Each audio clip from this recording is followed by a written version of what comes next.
트럼프 대통령이 이란과의 종전협상 타결을 선언했습니다. 이와 함께 그동안 봉쇄됐던 호르무즈 해협이 통행료 없이 전면 개방되고 미국의 대이란 해상 봉쇄도 즉시 해제된다고 밝혔습니다. 네, 중재에 나섰던 세바즈 샤리프 파키스탄 총리도 미국과 이란의 평화협정이 타결됐다고 밝혔습니다. 또 종전 양해각서 공식 서명식은 오는 19일 스위스에서 열릴 것이라고 덧붙였습니다. 이란 측도 오늘 밤부터 여러 전선에서 전투를 영구 중단하겠다며 협상 타결을 공식화했습니다. 이란 외무부는 미국과 종전 양해각서를 체결하기로 합의했다며 9일 스위스에서 서명할 것이라고 확인했습니다. 다만 이란은 이번 합의가 적에 대한 신뢰를 의미하는 것은 아니라면서 선을 그었습니다. 이란군은 언제든 즉각 대응할 수 있는 만반의 준비태세를 유지할 것이라며 긴장의 끈을 놓지 않았습니다. 이로써 지난 2월 8일 발발했던 이란 전쟁은 106일 만에 사실상 종전 합의에 도달할 것으로 보이는데요. 시장에는 어떤 영향을 미칠지 잠시 후 알아보겠습니다. 또 더 많은 국내 주식 정보 받아보실 분들은 카카오톡 채널 머니랩 추가하시기 바라고요. 모든 투자 판단의 책임은 투자자분들께 있다는 점 알려드립니다. 그럼 글로벌 증시 상황부터 정리해볼까요? 최지연 아나운서 소식 전해주시죠. 드디어 기다리던 소식이 시장에 전해졌습니다. 100일 넘게 전쟁이 이어진 끝에 미국과 이란의 종전 협상이 타결된 것으로 전해졌고요. 호르무즈 해협도 통행료 없이 개방될 것으로 알려졌습니다. 현재 선물 시장에서 3대 지수 모두 급등하고 있고 유가는 큰 폭으로 하락하고 있는데요. 그동안 짓눌렸던 투자 심리에 숨통이 트일 것으로 전망이 됩니다. 그러면 지난주 금요일장 마감 수항부터 복기를 해보면 일단 기대를 모았던 스페이스X가 성공적으로 데뷔하면서 시장 분위기는 좋았고요. 여기에 미국과 이란이 종전 양해각서 체결이 임박했다는 관측도 투자 심리를 끌어올렸습니다. 특히 휴전에 대한 기대감으로 경기 민감주들이 강세를 보이면서 다우지수가 0.7%로 가장 많이 올라갔고요. S&P 500 지수와 나스닥 지수도 각각 0.5%, 0.31% 상승했습니다. 지난주에 큰 폭의 변동성을 보인 증시는 모두 상승세로 마감했습니다. 미국과 이란의 종전 합의가 임박했다는 소식이 나온 후부터 주가 턴어라운드가 시작됐는데요. 결국 다우지수가 0.66%, S&P 500과 나스닥 지수가 각각 0.65%, 0.7% 뛰었습니다. 시장의 관심이 모두 스페이스X로 몰리면서 빅테크 기업들은 흐름이 약했습니다. 그나마 스페이스X 주식을 보유하고 있는 알파벳이 0.45% 올랐고요. 엔비디아랑 마이크로소프트는 각각 0.16%, 0.1% 올랐습니다. 실제로 반다리서치에 따르면 이날 스페이스X에 엔비디아의 3.5배 이상의 순매수가 몰린 것으로 나타났습니다. 스페이스X는 상장하자마자 단숨에 시총 6위에 안착했습니다. 시초가 150달러로 시작해 공모가 135달러 대비해서 19% 오른 160달러의 거래를 마쳤고요. 시가총액은 2조 1,045억 달러를 기록했습니다. 또 테슬라는 장 초반에는 하락세를 보이다가 스페이스X 최고 운영 책임자가 합병에 운을 떼면서 2% 가까이 반등했습니다. 반면에 나머지 기업들은 모두 약세를 보였습니다. 금요일장에서 반도체주들이 등락에 혼재됐는데요. 브로드컴이 0.91% 떨어졌고요. 마이크론은 블룸버그에서 주요 글로벌 투자은행들이 삼성전자와 SK하이닉스에 대한 헤지펀드의 레버리지 투자를 제한하고 있다는 소식이 나오면서 1.43% 떨어졌습니다. 국제유가는 금요일장에서도 큰 폭으로 떨어졌는데요. 이런 가운데 조금 전 트럼프 대통령이 이란과의 협상이 완료됐다고 밝혔는데 그는 트루스 소셜을 통해서 이란과 협상이 타결했다면서 호르무즈 해협을 통행료 없이 전면 개방할 것을 승인하고 미국 해군의 봉쇄 조치도 즉시 해제할 것을 승인한다고 말했습니다. 이에 따라 원유 공급망이 정상화될 것으로 보이는데요. 현재 실제로 원유 선물 시장에서는 WTI가 81달러까지 내려갔고요. 브렌트 역시 84달러까지 하락하고 있습니다. 종전 기대감에 미국의 휘발유 가격이 떨어지면서 소비자 심리 데이터도 개선되고 있습니다. 미시간대에서 발표한 6월 소비자 심리 지수는 5월에 44.8에서 6월에는 48.9로 대폭 상승했고요. 전망치도 크게 웃돌았습니다. 이에 대해서 조사 측은 월 초에 휘발유 가격 하락에 따른 소비자들의 안도감 덕분이라고 말했는데요. 실제로 미국의 휘발유 소매 가격이 최근 고점인 갤런당 4.56달러에서 지난주에는 4.11달러까지 떨어졌습니다. 또 인플레이션 기대치가 하락한 점도 긍정적이었는데요. 향후 1년 기대 인플레이션은 4.8%에서 4.6%까지 떨어졌고요. 5년 장기 기대 인플레이션 역시 3.9%에서 3.4%까지 내려갔습니다. 국채 금리는 이렇게 경제 지표가 괜찮다는 이제 지표가 나오면서 소폭 상승세 보였습니다. 10년물 금리와 2년물 금리 모두 0.01%포인트 소폭 올라갔습니다. 한편 이번 주에는 주목할 이벤트들이 많습니다. 이번 주의 메인 이벤트로는 미 연준의 통화정책 회의인 FOMC가 있습니다. 특히나 이번 회의는 연준의 새 수장인 케빈 워시가 주재하는 첫 통화정책 회의라는 점에서 주목도가 매우 높은데요. 워시 신임 의장의 정책 기조는 물론 연준 내에서 금리 인상을 지지하는 분위기가 형성되고 있는 만큼 점도표에도 주목해야겠습니다. 또 지난 FOMC에서 3명의 위원들이 정책 결정 문대에서 완화 편향 문구를 삭제하는 것을 동의하면서 이번 성명서에서 과연 통화 완화 시사 표현이 지워지게 될지도 지켜봐야겠습니다. 또 이런과는 미국과 이란이 종전 합의에 도달하면서 현재 유가가 크게 하락하고 있는데 이에 대해서 연준이 어떤 평가를 내놓을지까지도 주목해야겠습니다. 또 스페이스X의 주가 변동성도 우려되는 부분이겠죠. 스페이스X의 주가 전망에 대해서는 현재 의견이 엇갈리고 있는데요. 울프 리서치는 스페이스X의 목표 주가를 $175로 제시했고요. 오펜하이머는 스타링크의 안정적인 현금 흐름과 우주 데이터 센터 사업의 잠재력을 주목하면서 목표가를 $190로 잡았습니다. 다만 CFRA 리서치에서는 목표 주가 $115와 함께 매도 의견을 제시했는데요. 케이스 스나이더 애널리스트는 스페이스X의 미래 성장 전략이 차세대 대형 로켓인 스타쉽 개발 성공에 지나치게 의존하고 있다고 지적했습니다. 또 특히나 나일스 인베스트먼트의 댄 나일스는 스페이스X가 상장 이후 15거래일 안에 다양한 지수에 추가되면서 초기에는 잘 거래될 것으로 예상이 되지만 15거래일 이후에는 불확실성이 커질 수 있다면서 현재 밸류에이션 부담이 매우 크다고 언급한 만큼 이번 주 주가 변동성에는 주의해야겠습니다. 그럼 마지막으로 이번 주에 주목할 지표들도 살펴보겠습니다. 이번 주 핵심 지표는 현지 시간 17일에 나올 이 소매 판매 지표인데요. 이란 전쟁이 계속되면서 물가가 크게 오른 상황에서 미국인들의 소비가 계속 이어졌을지 지켜봐야겠고요. 이외에도 16일에는 수출입 물가 지수가 나오고 또 이번 주에는 주택 지표들이 잇따라 나옵니다. 또 이번 주 금요일은 준틴스데이를 휴장하는 점까지 참고하셔야겠습니다. 지금까지 굿모닝 마켓이었습니다.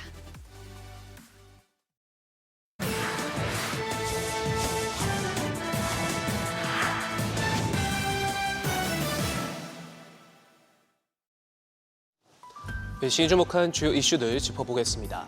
엔스로픽이 야심차게 내놓은 최상위 AI 모델 미토스 시리즈가 출시 사흘 만에 멈춰섰습니다.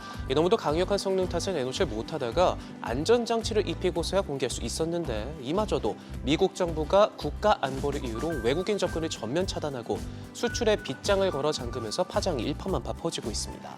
이번 지침은 해외 이용자뿐만 아니라 미국에 체류 중인 외국 국적자에게도 적용이 되면서 엔스로픽 직원들 역시도 제한 대상에 포함될 만큼 미국 정부가 전례 없는 사실상 허가제에 준하는 영향력을 행사하게 됐다는 평가가 나오고요.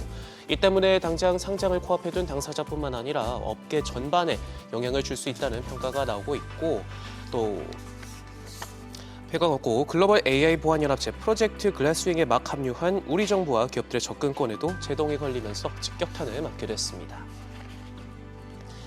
초대형 잭팟을 터뜨린 스페이스X 관련 소식도 보죠. 데뷔와 동시에 테슬라와의 합병론이 다시 수면 위로 떠올랐습니다. 회사 2인자이자 최고 운영 책임자인 그윈 쇼트웰이 직접 입을 열었는데요. 당장은 각자 본업에 우선순위를 두고 있다 말하면서도 양세 미래 사이에 시너지가 있다는 데 의심의 여지가 없다. 이 두 회사의 결합이 머스크의 삶을 조금 더 쉽게 만들 수 있을 것이다. 합병 가능성을 시사했습니다. 테슬라와 스페이스X는 공식적으로 별도의 회사지만 AI와 에너지, 로봇, 우주 인프라라는 공통 분모를 갖고 이미 여러 분야에서 협력하고 있는 데다 최근 XAI도 한 지붕 아래 들여놓은 걸 감안하면 머스크가 들고 있는 기업들이 하나의 제국으로 묶이는 건 시간 문제라는 관측이 지배적이고요. 월가서도 이들의 결합 가능성을 높게 보고 내년 상반기를 점치고 있습니다. 기업 공개 시장 또 다른 대여조 오픈 AI 소식입니다. 상장을 앞두고 가시밭길을 걷고 있습니다. 이번에 미국 주정부 법무장관들의 조사에 직면했는데요. 사업 활동과 이용자 영향에 관한 자료를 제출하라 명령서를 받게 됐는데 이번 조사는 오픈 AI를 향해 쏟아지는 법적 공세 연장선에 있습니다. 이미 앞서 AI의 망상 조장 우려를 지적하는 경고서안을 받아들인가 하면 총기 난사 사건부터 극단적 선택까지 민사소송도 줄지어 치르고 있는데 가뜩이나 상장을 앞두고 경쟁에선 엔스로픽 에 밀리며 추월당하고 있고 회사 재무 체력엔 의문부호가 따라붙는 상황에서 악재가 더해지는 모습입니다. 인공지능 하나만 믿고 모든 걸 쏟아붓고 있는 빅테크들 고민이 참 많습니다. 인프라 확보를 위해 천문학적인 베팅에 나서고 있지만 이게 실제 집행이 되고는 있는 건지 불확실성이 커지고 있다는 진단이 나오는데요. 미국에서 지난 1분기 데이터 센터 건설이 지연된 사례가 역대 최고치를 기록한 것으로 나타났습니다. 모두 75건, 금액으로 따지면 우리 돈 200조 원에 달하는데 석 달 만에 작년 한 해 전체와 맞먹는 규모의 프로젝트에 브레이크가 걸린 셈입니다. 공급망 이슈부터 인허가 분쟁, 여기에 전력 확보 이슈까지 겹친 데다 전례가 없는 사이즈를 구상하다 보니 시스템 영향을 평가하는 과정도 복잡해서 실제로 얼마나 많은 데이터 센터가 현실화될지 절차가 사실상 마비된 상태라는 진단까지도 나오는데요. 빅테크들은 가장 큰 문제인 전력 이슈를 해결하기 위해 각각 태양광이며 풍력이며 원전까지도 직접 운영해보겠다 나서곤 있지만 한없이 밀리는 스케줄에 결국 곳곳에서 프로젝트 중단 소식까지도 하나도 들려올 만큼 시장에선 밑빠진 독에 물 붓는 것 아니냐 우려의 목소리가 나오고 있습니다. 애플의 턴어라운드 전략이 난관에 봉착했습니다. 차세대 생산 기지로 중국 대신 인도 비중을 늘려가고 있는 와중에 현지 주요 아이폰 부품 공장이 폐수를 배출해 당국으로부터 폐쇄 가능성 경고를 받았습니다. 그간 애플은 미중 무역 전쟁 리스크에 대비하기 위해 꾸준히 생산 기지를 인도로 이전해 왔고 이러한 탈중국 전략에 힘입어 지난해 출시한 아이폰 17 시리즈는 역대 처음으로 전 모델이 인도에서 생산된 만큼 비중이 급격히 커진 상태인데 이번 공장 폐쇄 경고로 공급망에 빨간불이 켜졌습니다. 스타벅스가 알짜배기로 꼽혀온 일본 사업 매각을 검토하고 있습니다. 최대 5천억엔 우리 돈 4조 7천억 원에 정리하는 방안을 들여다보고 있는데 매년 3조 원을 벌어다주는 탄탄한 돈줄이지만 미국 안방 사업 재건을 위한 실탄 마련에 나선다는 해석이 나옵니다.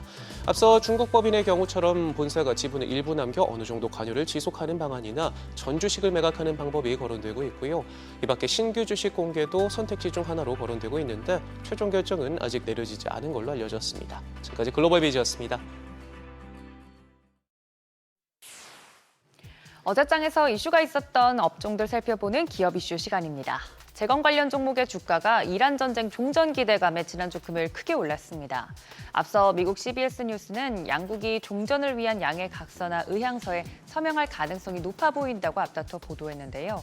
트럼프 대통령은 현지 시각 13일 자신의 SNS에 합의는 내일 서명될 예정이라며 서명 이후 즉시 호르무즈 해협은 모두에게 개방될 것이라고 말하기도 했습니다. 이러한 배경에 높아지는 종전 기대감에 지난주 금요일 건설 관련주들 큰 폭으로 오른 모습인데요. 대표적으로 현대건설이 28%대 급등세 보이면서 가장 큰 폭으로 올랐고 뒤이어 히림이 18%대 상승, 상지건설과 GS건설도 각각 10%와 9%대 오르는 등 국내 건설주들 강세 보였습니다. 삼성전자와 SK하이닉스 주가가 미국 반도체주 강세에 힘입어 상승으로 마감했습니다. 트럼프 대통령이 이란과의 종전 합의가 임박했다고 언급하면서 투자 심리가 개선됐고 앞서 뉴욕 증시에서는 필라델피아 반도체 지수가 7.9%대 급등, 1년 만에 가장 높은 일간 상승폭을 기록한 것에 영향을 받은 것으로 보입니다. 반도체 대형주를 필두로 HBM 반도체 장비주들도 흐름이 좋았는데요. 관련된 종목들을 살펴보도록 하겠습니다. DB하이텍이 12%대 상승, IT 투톱이죠. 삼성전자와 SK하이닉스는 각각 7.8%와 2.33% 올랐고 미래반도체도 5%대 오르는 등 반도체 관련주들 전반적으로 흐름 좋았습니다. 그중에서도 한미반도체가 미국 우주기업 스페이스X에 대한 전략적 투자 소식을 발표하면서 주가가 급등했습니다. 회사 측은 AI 인프라 확대와 우주 위성통신 산업 성장에 선제적으로 대응하기 위한 차원이라고 설명했는데요. 한미반도체는 향후 투자 성과를 반도체 장비 사업에 재투자해 성장 동력을 강화하고 기업 가치 제고에 나설 계획이라고 밝혔습니다. 통 큰 투자에 한미반도체를 포함한 올랐던 HBM 관련주들 함께 살펴봅니다.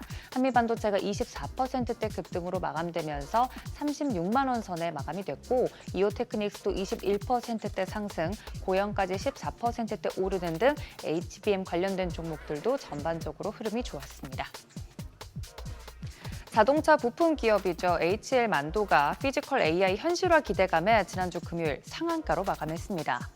앞서 흥국증권은 로보택시, 자율주행차가 제대로 움직이려면 조향, 제동, 현가 같은 샤시 기술이 핵심이라면서 HL만도가 통합 모션 제어 솔루션을 갖추고 있어서 관련 부품사로서 입지를 넓힐 수 있다고 평가했습니다. 현대차를 비롯한 피지컬 AI 수혜주들도 동반 강세를 보인 하루였는데요. 대표적으로 HL만도 말씀드린 것처럼 상한가로 마감이 됐고 현대위아, 현대모비스, 현대차도 각각 7%, 5%, 1.68% 오르는 등 현대차 그룹주 전반적으로도 강한 하루였습니다. 지금까지 기업 이슈 전해드렸습니다.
미국과 이란의 종전 합의 소식이 드디어 나왔습니다. 지난주 마지막 거래일 국내 증시 8,000피와 1,000스닥을 회복한 상황에서 오늘 나온 이 소식까지 종전 랠리가 시작될지 기대가 모아집니다. 전 거래일 복귀하면서 오늘장 투자 포인트 체크하겠습니다. 지난주 금요일 양대 지수 모두 상승했습니다. 코스피는 4.6% 올라 8,123선, 코스닥은 3.2% 상승하며 1,029선에 마무리됐습니다. 코스피 장중에 대형주가 급등하며 매수 사이드카가 발동됐었고 코스닥은 5거래일 만에 1,000스닥 회복했습니다.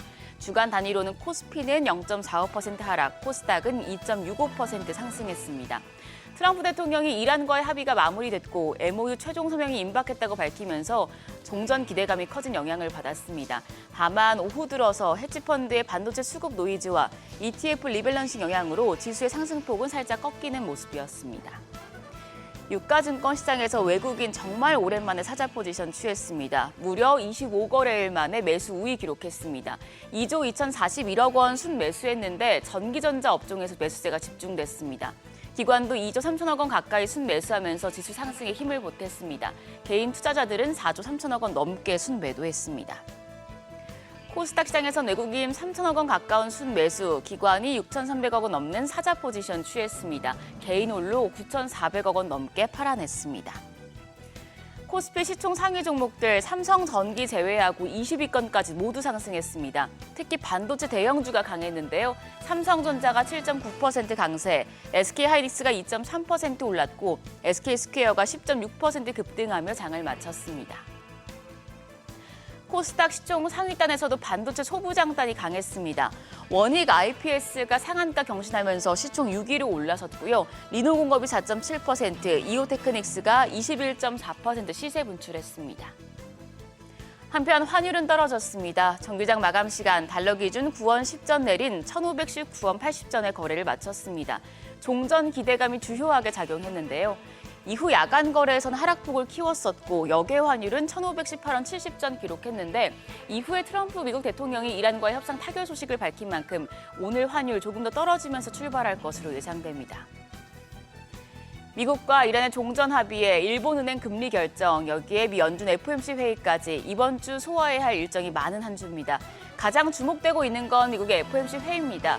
케빈 워시 신임 연준 의장이 주재하는 첫 회의로 시장에서는 워시가 의장으로 첫 기자회견에서 어떤 메시지를 내놓을지 주목하고 있습니다. 이에 앞서서 일본은행과 호주은행 그리고 목요일 영란은행까지 줄줄이 기준금리를 발표합니다. 오늘은 G7 정상회의가 개최됩니다. 올해 회의에서는 글로벌 불균형 문제와 무역, 관세 이슈 그리고 AI 규제 방안 등이 논의될 전망입니다.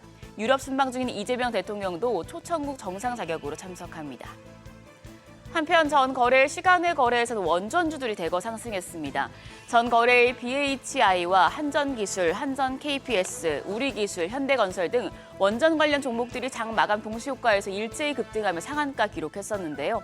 시장에서는 상장 지수펀드 ETF 리밸런싱에 따른 패시브 자금 유입 가능성이 제기되고 있습니다. 오늘은 어떤 흐름 보일지 체크하시죠. 그럼 프리마켓 통해 개장 분위기 가늠해 보겠습니다. 트럼프 대통령이 이란과의 종전 협상이 타결됐다고 발표하면서 오는 19일 공식 서명식이 열릴 예정이라고 밝혔습니다. 이때까지는 종전 기대감 굉장히 크게 작용할 수 있겠는데요.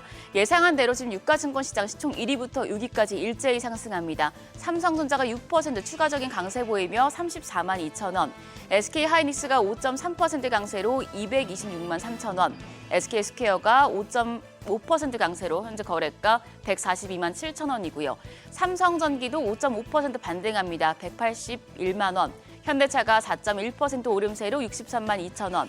LG에너지솔루션까지 3% 강세 기록하고 있습니다. 현재 프리마켓에서는 41만 2천 원대 거래됩니다. 코스닥 시장도 보시죠. 시총 1위부터 6위까지 보면 원익 IPS 전 거래를 상한가 경신했었는데 살짝 조정받는 것 외에는 나머지 종목들은 강합니다. 알테오젠이 1.9% 강세 보여주면서 34만 3,500원, 에코프로비엠이 4.6% 반등합니다. 17만 7,800원이고요. 에코프로도 5.1% 강세로 거래가 12만 1,700원으로 집계되고 있습니다. 레인보 로보틱스가 5.5% 강세로 65만 8천 원, 다만 원익 IPS는 1.9% 하락하면서 17만 9,800원이고요. 리노공업은 5.8% 추가적인 강세 보여주고 있습니다. 거래가 10만 9,900원으로 집계됩니다.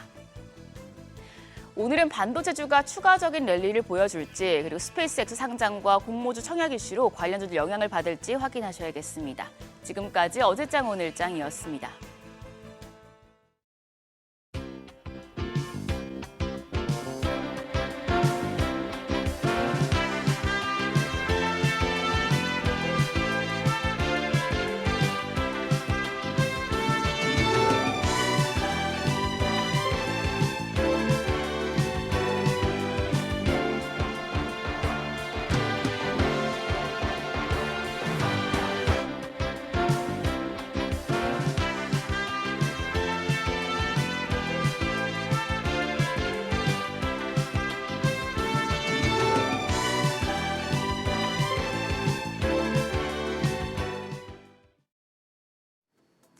지난주 외국인가 기관이 가장 많이 순매수한 종목을 살펴보는 투자자 순매수 탑5 시간입니다.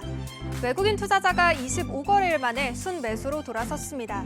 외국인 보유 비중이 역대 최저 수준까지 내려갔던 삼성전자와 SK하이닉스도 다시 사들이기 시작했는데요. 지난주 유가증권 시장 순매수 상위권에는 방산, 전력인프라, 그리고 2차 전지 관련주가 올랐습니다. 순위권에는 삼성전기, LIG 디펜스 앤 에어로스페이스, 삼성 SDI, 네이버 LS 일렉트릭이 이름을 올렸습니다. 반도체 부품사들의 실적 고공행진이 예상되고 있습니다.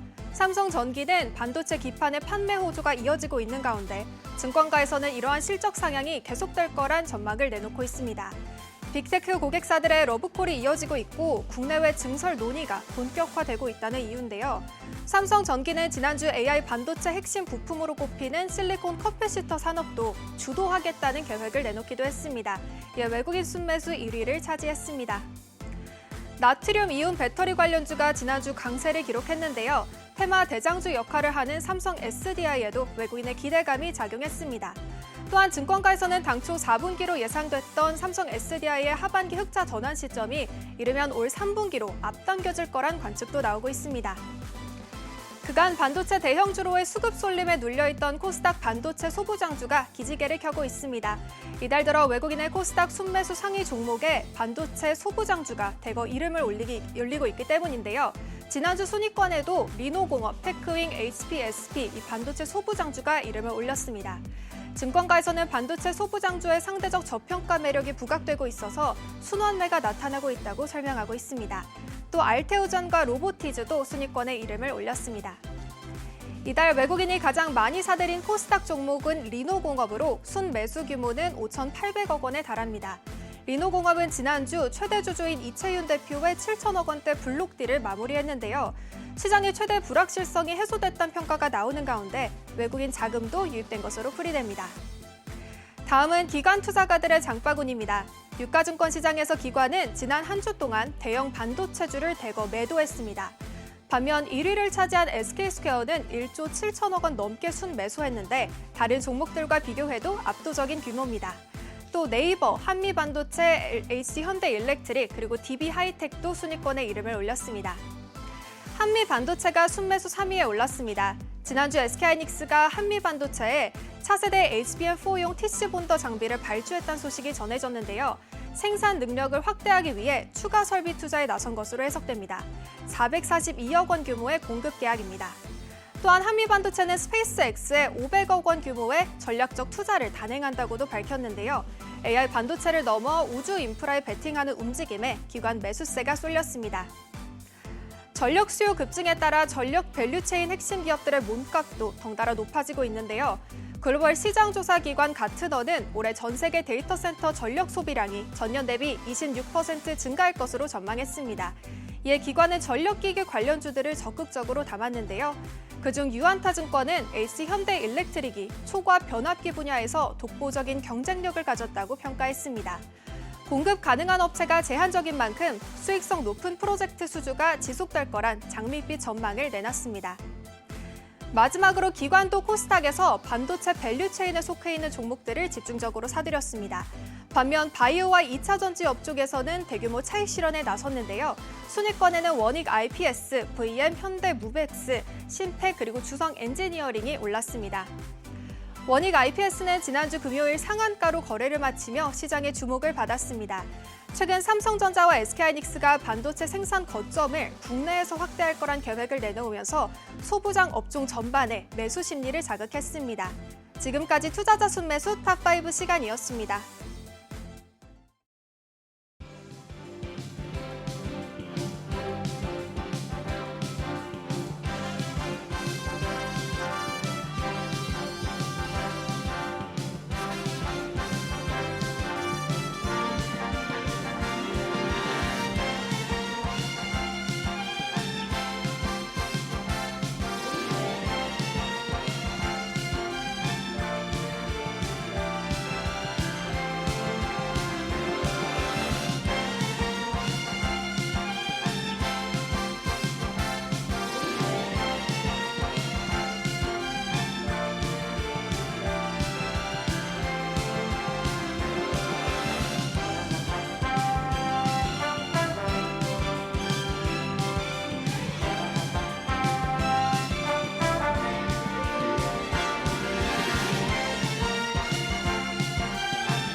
현재 시각 8시 29분 향해 갑니다. 저희 방송 외에도 다양한 주식 정보 원하시는 분들은 카카오톡 채널에서 원일에 검색하셔서 친구 추가하시기 바랍니다. 자, 이제 드디어 이란 전쟁 끝나는 건가요? 예. 뭐 트럼프 대통령이 원했던 것은 본인 생일날 맞춰서 네. 종전 협상 뭐 하다못해 MOU 사인이라도 했으면 싶었는데 이란은 뉴욕 타임스 보도가 그러네요. 트럼프 생일 넘겨서 확인해 줬다고. 뭐 어찌됐건 지금 나온 보도에 따르면 19일 스위스에서 네. 이제 서명할 거다라고 하는데. 이번엔 진짜겠죠? 네. 예, 그 와중에 어쩌면 트럼프도 참석할 수 있다고 하고. 예, 이상한 지금 뭐 JD 벤스 부통령이 그렇게 얘기하네요. 네. 그렇게 하고 그 사이에 설마 그렇게 욕을 많이 먹었는데 트럼프 대통령한테 네타냐후 총리가 또 움직이게 하겠나 싶기도 하고. 근데 워낙 또 네타냐후 총리가 말을 안 들어서. 그러니까 예. 예. 스페이스X 상장 이후에 우리 국내에 배정된 게 없다는 게 조금 이슈가 되고 있고 지금 풀이장 봐서는 오늘도 화끈한 장이 예상되고 그죠? 스페이스X 또 레버리지도 줄줄이 나왔잖아요. 미국에서. 미국에서? 예, 예. 네. 자, 오늘은 또 어떤 쇼가 펼쳐질지 네. KGMC에서. 오늘 함께하실 분 소장님이 예, 발음 연습하셨으니까. 저희 머니쇼에 처음 모셨습니다. 하나증권 리서치센터 해외 주식 분석 실장으로 계시죠. 박성진 실장님 나오셨습니다. 안녕하세요. 어서 오세요. 실장님. 안녕하십니까. 제가 회사 제대로 소개했죠. 네, 맞습니다. 하나증권. 네, 맞습니다. 한화투자증권 말고 하나증권. 네네네. 하나은행에 있는 그 하나은행이 있네. 맞아요. 예. 지금 해외 주식 분석실. 그러면 국내 주식은 안 하시고요. 국내 주식은 제가 사실은 이제 해외 주식 분석 실장도 하고 있지만 네. 이제 ETF를 또 같이 커버를 하고 있습니다. 네. 그래서 ETF와 연결해서 또 전략단으로 또 같이 커버를 하고 있습니다. 네, 그래요. 아니 지금 뭐 저희 두 사람이 뭐 시작하면서 미국과 이란 간의 종전 협상 뭐저 MOU입니다만 아직은 네. 지금 어떻게 정리될 수 있습니까? 일단 사실 지금까지는 굉장히 일방적으로 아시다시피 트럼프 대통령이 항상 혼자 합의를 했다라는 네. 얘기들을 맨날 했었고 그랬죠. 조금 있으면 이란은 부정하는 이런 기사들이 계속 나왔었는데요. 네. 오늘은 지금 외무차관 쪽에서 이란에서 TV 방송 나와가지고 좀 얘기를 했다라고 하고 있습니다. 그러니까 결과적으로 어쨌든 이란도 어느 정도 이제 인정을 하고 있는 부분들이기 때문에 일단 이 내용 자체가 전과는 조금 다르게 해석될 여지가 좀 있다라고 보시는 게 맞을 것 같고요. 그래서 지금 어쨌든 이 전쟁 자체, 그러니까 공격 자체를 당장 이제 중단한다는 얘기들이 나오고 있기 때문에 사실은 지금 보니까 이제 유가도 이미 또 $80 초반까지 떨어지고 있고 네. 네. 이런 그림들 가면은 뭐 여러 가지로 저희가 시장 관점에서는 부담을 많이 떨쳐낼 수 있는 것들이 아닌가 생각하고 있습니다. 그래요. 뭐 지금 전쟁과 관련된 이슈는 또 계속해서 추후 상황을 좀 봐가면서 대응을 해야 될 것 같고 스페이스X 드디어 상장했습니다. 네. 또 이 얘기를 해봐야겠죠. 네. 지금 공모가가 $135였는데 네. $150에 시작이 됐었죠, 거래가. 맞습니다. 예. 시작부터 올라서 시작을 했고요. 사실 뜨거운 관심만큼이나 매수세가 굉장히 초반부터 몰렸었습니다. 지금 장중에는 $176까지 맞아요. 올라갔기도 예. 했고요. 마감 자체는 19.2% 상승해서 이제 $160.95에서 마감을 했습니다.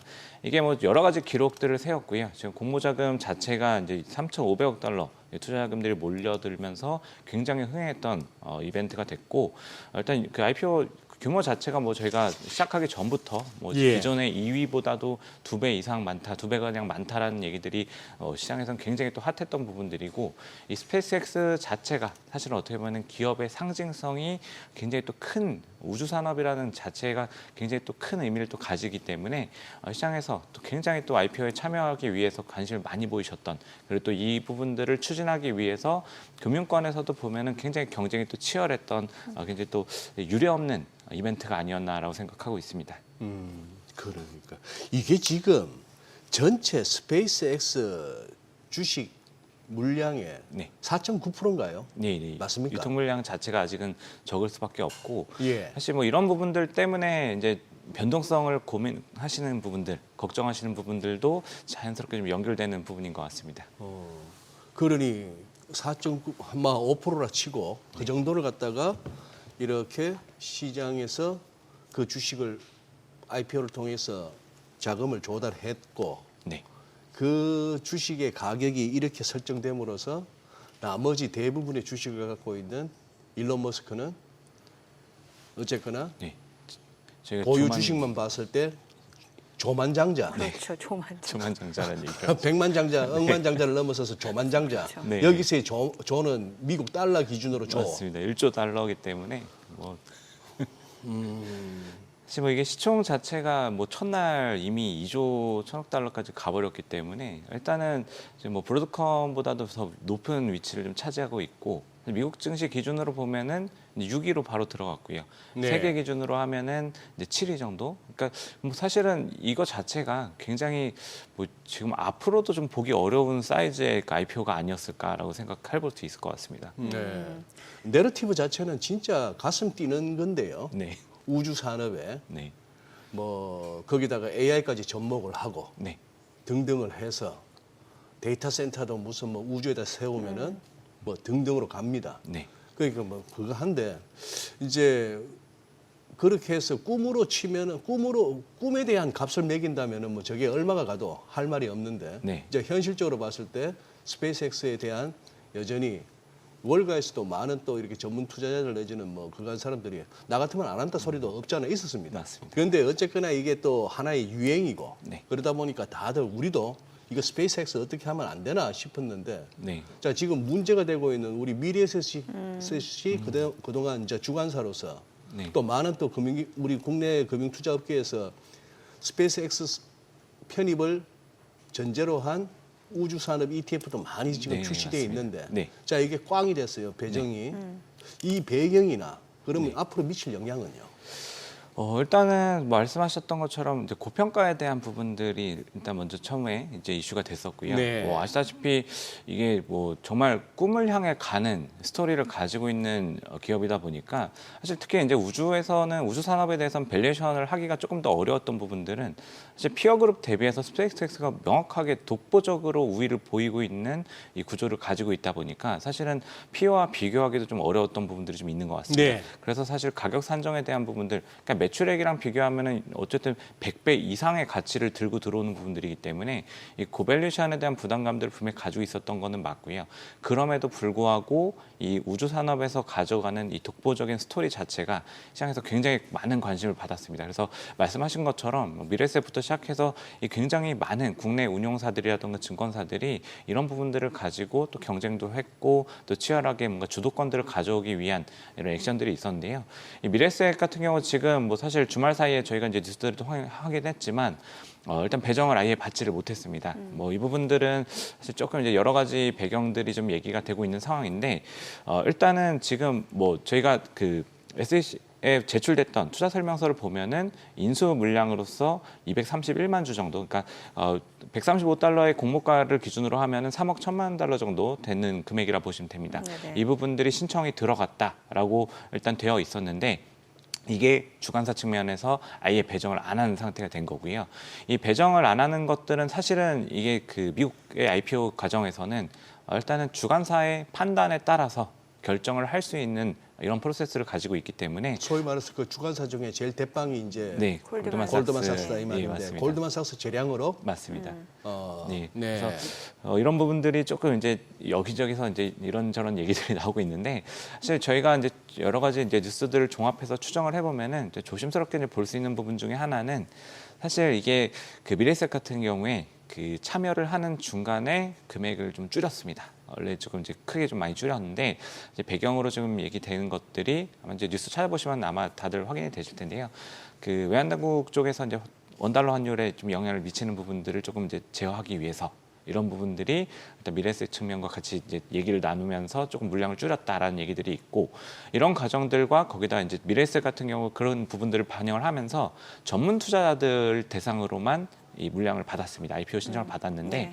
이렇게 되면 사실은 이 시장에서 그러니까 다른 국가들도 많이 물량이 줄긴 줄었습니다. 근데 배정을 제로로 받은 거는 이제 우리는 이 미래에셋이 유일하다라 보시면 되고요.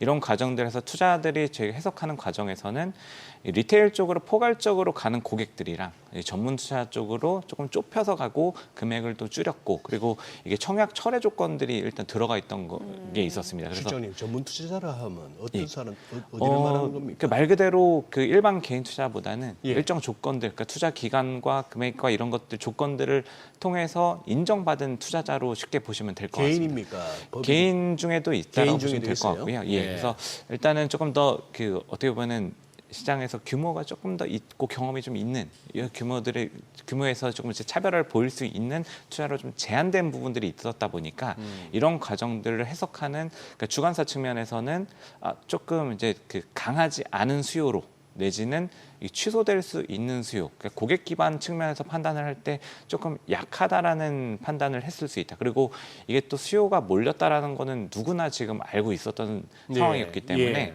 공모만 들어가면은 뭐 사실 저희 시작하자마자 150달러 넘게 네네. 이제 시작을 네. 했던 것처럼 그냥 무조건 수익이 나는 어떻게 보면은 이런 그 이벤트였다 보니까.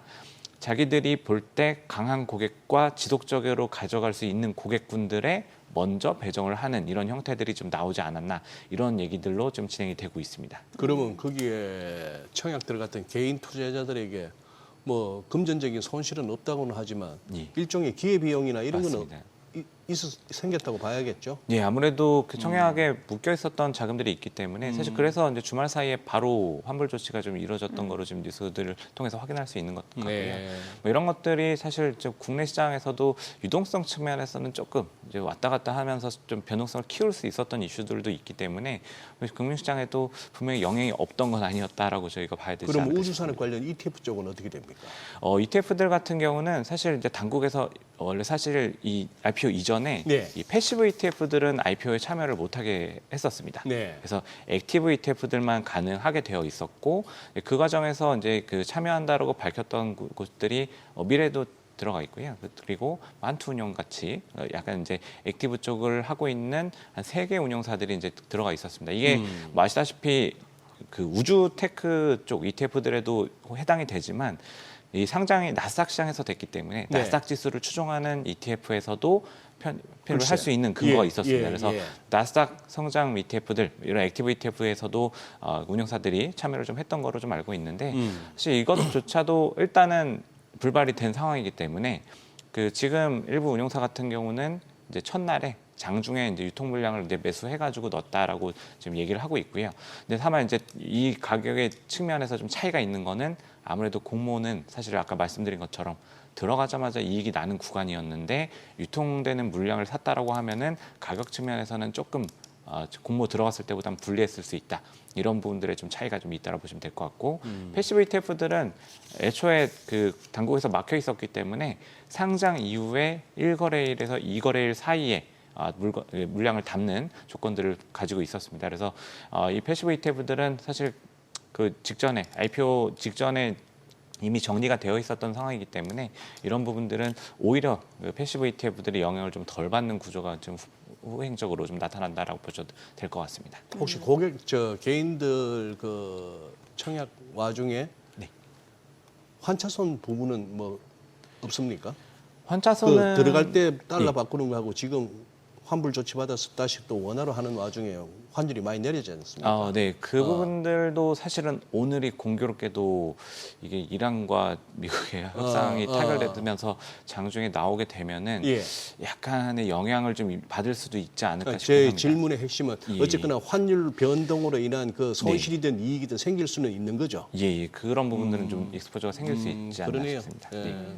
돈 버는 게 쉽지가 않으니까. 네, 그렇습니다. 저는 또 이제 그 다음에 그 자금들이 어디로 이동할지도 좀 궁금해지는 게 이제 네. 국내에서는 그러면 이제 환불받은 규모가 한 7,400억 원 정도라고 하고 네.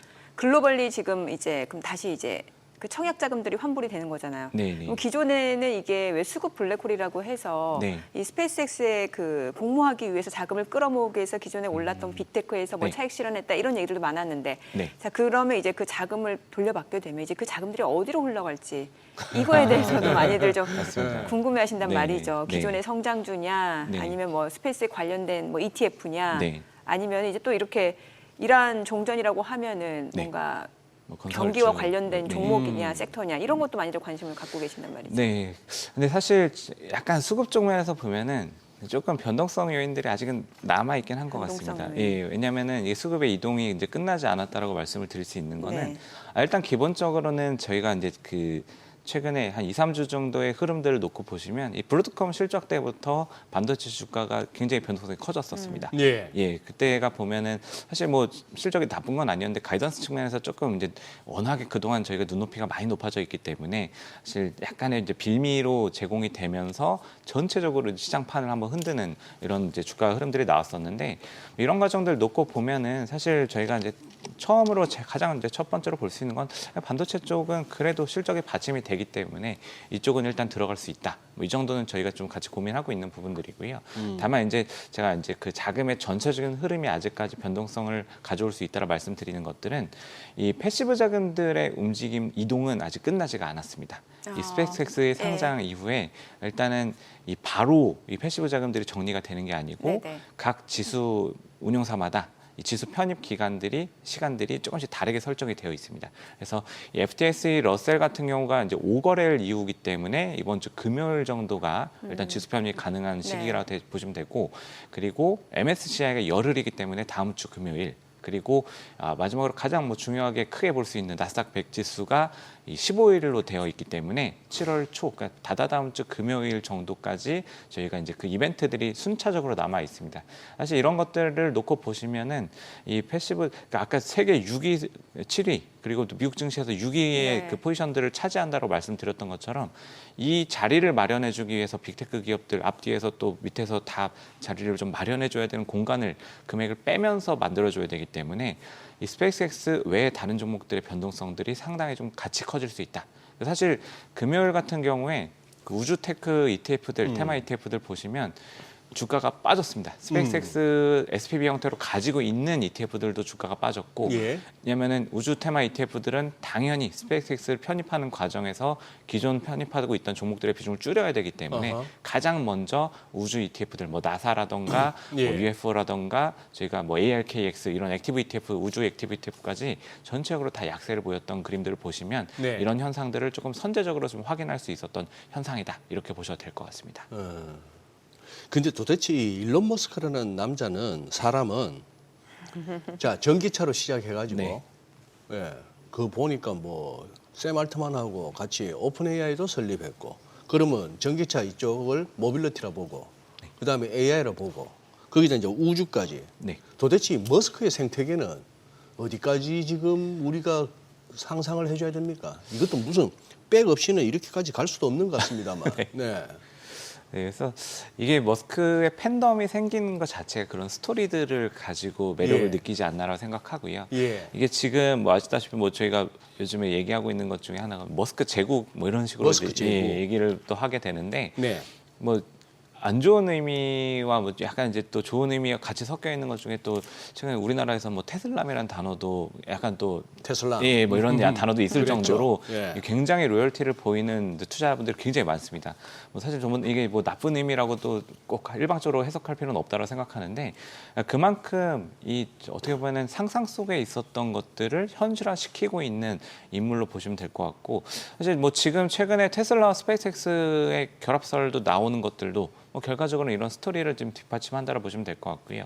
말씀하셨던 것처럼 로보택시부터 시작해가지고 뭐 옵티머스 휴머노이드 로봇 이런 것들도 이제 전체적으로 어떻게 보면 피지컬 AI를 구현하는 이런 형태라고 보면은 지금 이제 이 하드웨어들이 제대로 구동을 하기 위해서는 이 소프트웨어 관점에서 이 통신에 대한 부분들 그리고 또 이 말씀드린 소프트웨어 부분들이 같이 또 결합이 돼야 됩니다. 이런 부분들은 어떻게 보면 지금 스페이스X가 가지고 있는 뭐 스타링크 네트워크나 또 최근에 또 스페이스X랑 또 올해 합병을 했었던 XAI의 이제 소프트웨어, 그러니까 AI 인프라에 구축하는 이런 포지션들 부분에서도 같이 결합이 나타나면서 아예 수직 계열을 하면서 아예 하나가 이 전체적으로 어떻게 보면 미래 산업들을 그냥 꾸준히 주도할 수 있는 이 밸류체인을 만드는 것들이고 이거를 지금 일론 머스크는 꿈꾸고 있다.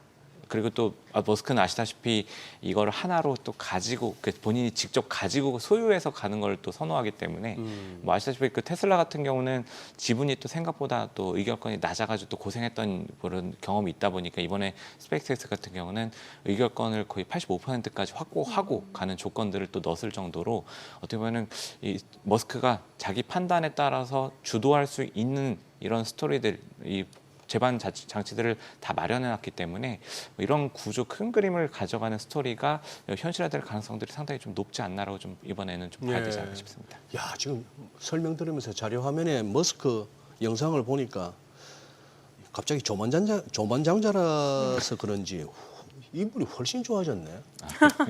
그때 뭐 배센트하고 막 틱틱하면서 도저히 쫓겨나고 아들한테 눈탱이 맞았다고 그러고 할 때만 해도 좀 쭈글랑스러웠는데 주 정도면 안드로메다에서 온 사람 같은데 생긴 게 벌써 우리하고 약간 급이 달라.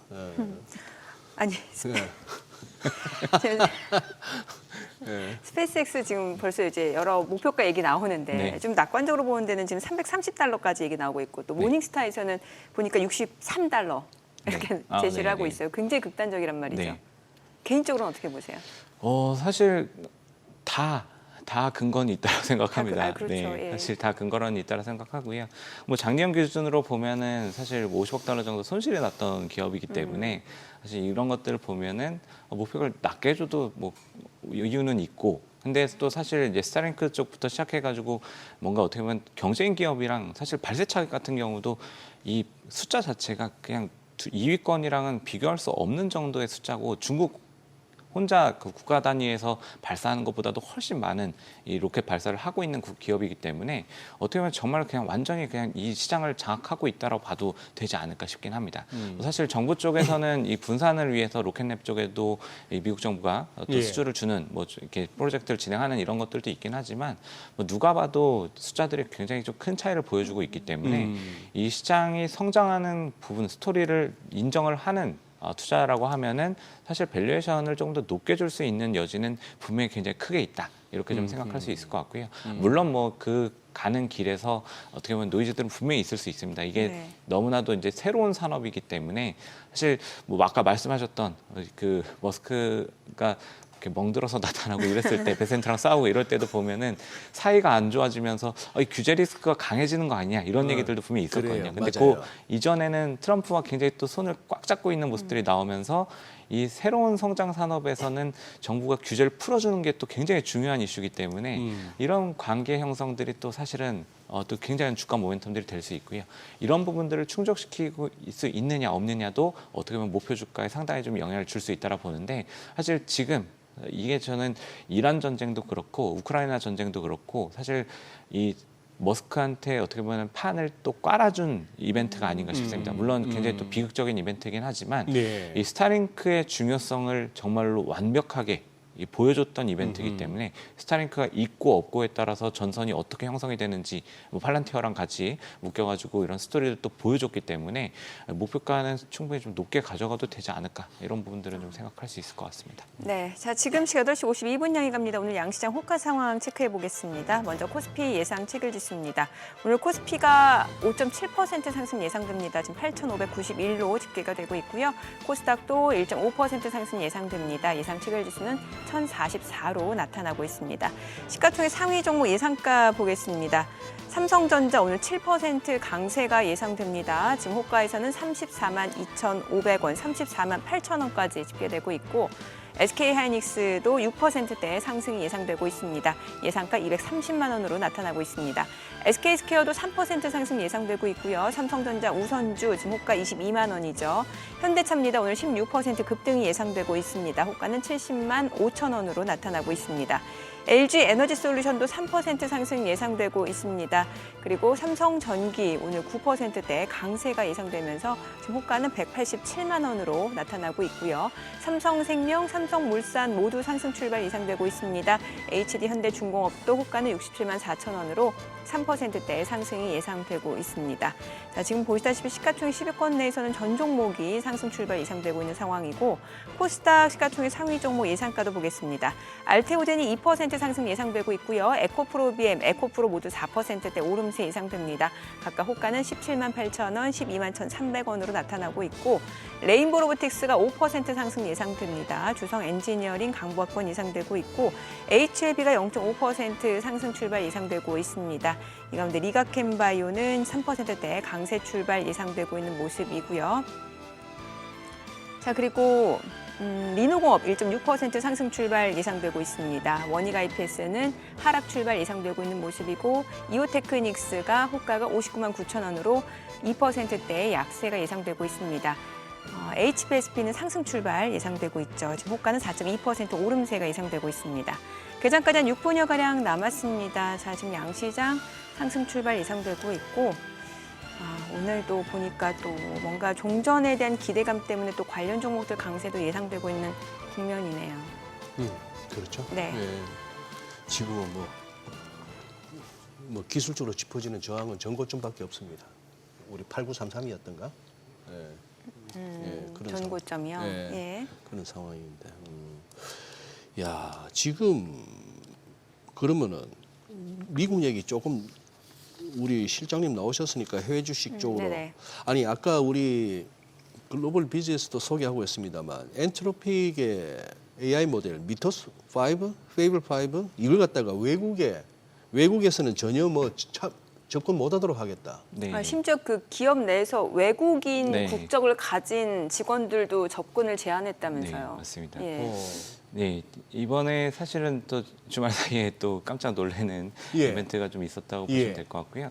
엔스로픽 그 최신 모델이라고 할 수 있으니까 지금 어떻게 보면 엔스로픽의 핵심 수익처라고 볼 수 그렇죠. 있는 네. 위저스 5랑 페이스풀 5 모델에 대해서 아예 외국인들은 당연히 밖에서는 아예 접속을 못하게 만들고 그다음에 그 회사 내에서도 외국 국적을 가진 사람까지도 어떻게 보면 정부 유출에 대한 부분들을 굉장히 또 우려를 하는 것 같습니다. 이런 것들이 일단 조치가 취해졌다라는 얘기들이 있었고 예. 엔스로픽이 이제 또 사전적으로 이 부분들을 또 받아들여서 바로 차단을 하는 이런 구조들이 좀 나왔는데요. 이게 지금 보면은 이제 아마존 쪽에서 이 제보를 했다라는 이 뉴스가 또 예. 나오고 있습니다. 그래서 이게 지금 보면은 아마존이 최대 주주인가요? 맞습니다. 예. 최대 투자자이기도 하고 사실은 어떻게 보면 가장 어떻게 파트너로서 밀접한 관계를 가지고 있는 아마존인데 NGC CEO가 그 미국 행정부 그 정부 관계자를 만나가지고 약간 이제 자사의 이제 연구진 쪽에서 보안 관련해 가지고 테스트를 한 부분들이 있었는데 굉장히 좀 심각한 좀 보안 문제, 안보 문제를 만들 수 있다. 네. 뚫리더라 말이네요. 네, 맞습니다. 이게 저희가 이제 탈옥 테스트라는 이제 얘기를 하는데 탈옥 테스트. 예, 그 AI가 뭐 아시다시피 굉장히 바른 생활을 이제 장착을 하고 있습니다. 뭐를 바른 생활, 그러니까 뭔가 AI. 이렇게 AI가요? 예, 바른 것들을 이렇게 학습을 통해 가지고 어. 정직하고 약간 바르고 문제가 되는 것들 안 하려고 하고 이런 것들을 기본적으로 일단 장착하고 있다라고 보시면 되는데 예. 이런 것들을 깨면서 이제 어떤 뭔가 이렇게 계속 유도를 하는 이런 아. 테스트라고 보시면 AI를 네. 타락시키는 거예요? 맞습니다. 그런 아. 식으로 뭐 이것도 할 수 있고 저것도 할 수 있고 예. 해도 되고 막 약간 이런 예. 식으로 계속 이제 테스트를 하면서 이제 해봤는데 굉장히 뭔가 어떻게 보면 애가 금방 빗나가더라. 심각한 뭔가 어허. 그 취약점들이 확인이 됐다라는 얘기들을 전했다라고 일단은 지금 보도가 되고 있고요. 이런 과정들이 이제 노출이 되다 보니까 사실 뭐 미국 같은 경우 지금 이 트럼프 정부의 특징 중에 하나가 안보에 굉장히 예. 민감하죠. 예. 민감한 이 특징들을 가지고 있다 보니까 이 엔스로픽 특히 엔스로픽 같은 경우는 아시다시피 이 몇 차례 미국 정부랑 또 이 갈등이 불협화음이 있었죠. 있었습니다. 몇 번 예, 있었습니다. 예. 그래서 이런 구조가 되는 상황이 되다 보니까 일단 정부 쪽에서 어떻게 보면은 지금 차단에 대한 부분들을 좀 얘기를 했던 게 있었고 이런 것들이 또 어떻게 보면 엔스로픽 측에서는 문제가 더 커지기 전에 물론 뭐 좋은 마음으로 하진 않았지만 어쨌든 이 반발을 하면서도 뭔가 오해가 있다라는 얘기들을 하면서도 일단은 좀 받아들여 있는 이런 상황이라 보시면 될 것 같습니다. 이게 지금 의미를 가지는 것들은 뭐 저희가 뭐 여러 가지를 볼 수 있겠지만 이게 그 AI의 영역 자체가 확실하게 지금 이제 규제의 영역으로 좀 들어온다라는 예. 의미로 또 볼 수 있는 것들이 있기 때문에 시장 관점에서는 또 여러 가지 고민을 할 수 있는 부분들이 생기지 않을까라고 좀 보고 있습니다. 또 엔트로픽 회사 입장에서는 당장 자기들도 계획하고 있는 IPO에 네네. 어쨌거나 맞습니다. 부정적인 재료네요. 예. 일단 뭐 IPO를 지금 뭐 오픈 AI랑 같이 뭐 언제 할까 좀 타이밍을 또 서로 재고 있는 그렇겠죠. 상황이고 예. 최근에 투자 라운드들이 그 진행되는 과정에서 또 오픈 AI의 가치를 또 역전을 하는 이런 이벤트들도 있었습니다. 그래서 사실은 어떻게 보면 또 이 스페이스X가 굉장히 또 큰 관심을 받았기 때문에 예. 뭐 향후 주가 흐름에 따라서 엔스로픽 그리고 또 오픈 AI까지 같이 영향을 받을 수 있는 구조인데 엔스로픽 같은 경우 어떻게 보면 굉장히 또 큰 글로벌 고객들을 잃을 수 있다는 우려가 생긴 부분들이다 보니까 예. 단기적으로 이런 걱정들이 또 시장에 조금 확산될 가능성들이 좀 저희가 잇따라 봐도 되지 않을까 싶습니다. 이게 탈옥 테스트죠. 탈옥 테스트. 예, 뭐 탈옥 테스트라고 저희가 단어를 탈옥 씁니다. 테스트. 예. 아니요, 소장님 아까 타락 테스트로 잘못 이해하신. 아니 탈옥은 알아들었는데 네. 탈옥은 알아들었는데 네, 타락시키는 타락. 근데 지금 박 네, 실장님 내용. 설명을 들어보니까 아, 그 착한 AI를 자꾸 이렇게 착한 해가지고 AI를. 네. 일부러. 타락시키는 걸 제가 탈옥이 아니고 타락시킨다고 여쭤봤더니만 이건 제 잘못이네요. 아니, 소장님 요즘 하도 발음을 신경 쓰셔가지고. 왜 발음 받고 터집을 잡으세요? 아니, 터집 아니고 트집. 예. 아니, 트집 잡는 거 아니에요. 소장님 요즘 신경 쓰시니까 예, 이제 혹시나 해서 여쭤본 겁니다. 알겠습니다. 예. 자, 오늘 시장이 일단 좀 양시장 상승이 예상되고 있는 상황인데 이제 앞으로 그러면 시장에서 좀 뭔가 좀 변수가 될 만한 리스크가 있다면 어떤 걸 생각하고 계세요? 변수가 될 수 있는 것들은 뭐 사실 아까 말씀드렸던 유동성 이벤트들이 좀 유동성. 상당히 좀 많다라고 말씀드리고 있고요. 사실 뭐 스펙스X 상장 이후에도 말씀드렸던 것처럼 패시브 자금들의 이동이 아직은 남아 있습니다. 그리고 이번 주 같은 경우는 또 이제 FMC가 예정이 되어 있는데 뭐 아시다시피 지금 지난주에 저희가 물가 지수를 굉장히 높은 숫자들을 또 확인한 이후에 케비너 씨가 등장하는 첫 번째 회의이기 때문에 사실 이런 회의들을 통해 가지고 저희가 뭔가 시장에서 긍정적인 얘기를 받아들일 수 있을까 뭐 이런 걱정들이 좀 되는 것들이 있고 그리고 또 사실 뭐 지난주 목요일 날 이제 우리나라의 선물 옵션 만기일이 있었지만 또 이번 목요일에는 네. 또 미국의 선물 옵션 만기일이 있습니다. 그렇구나. 그래서 유동성들 그러니까 수급이 꼬일 수 있는 이벤트들이 알겠습니다. 여러 가지 자리하고 있습니다. 네, 오늘 국내 증시 개장합니다.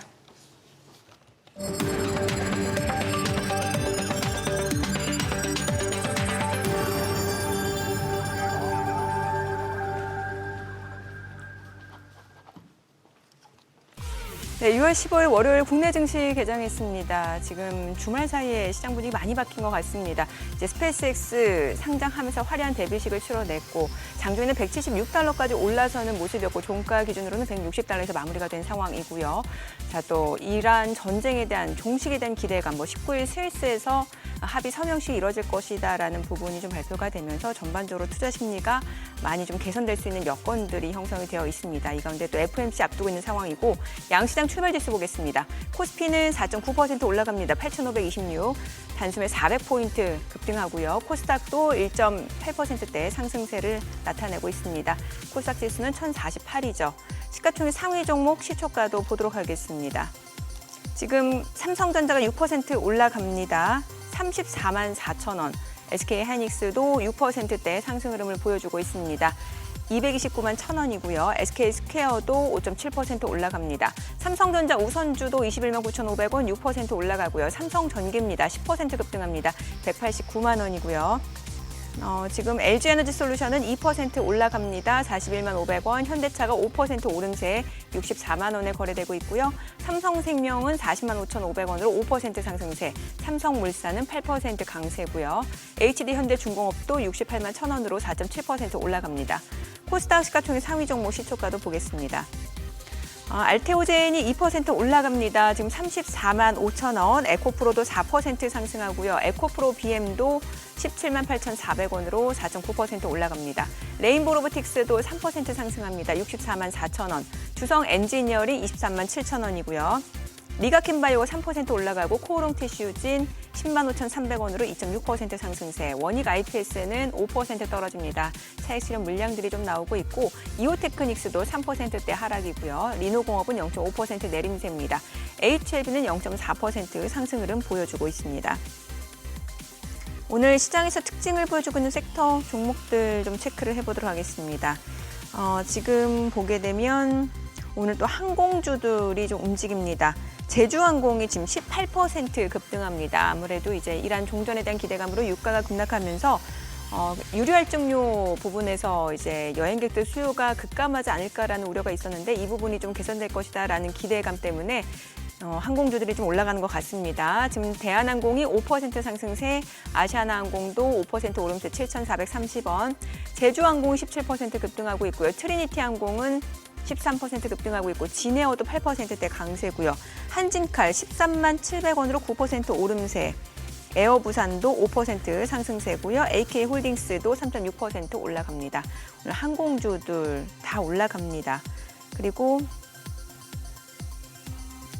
탈모치료 쪽이 또 움직이는데 JW 신약이 상한가입니다. 그리고 TS 트릴리온이 24% 급등 중이고 위더스 제약도 23% 급등하고 있고요. 현대약품도 지금 급등합니다. 상한가. 그리고 알리코 제약도 19% 급등 중이고요. 메타랩스도 17% 두 자릿수 상승률이고 바이오니아도 15% 급등세, 프롬바이오도 지금 강세고요. 탈모 치료제 건보 추진을 하겠다라는 소식이 주가 상승을 이끌고 있는 것으로 보여집니다.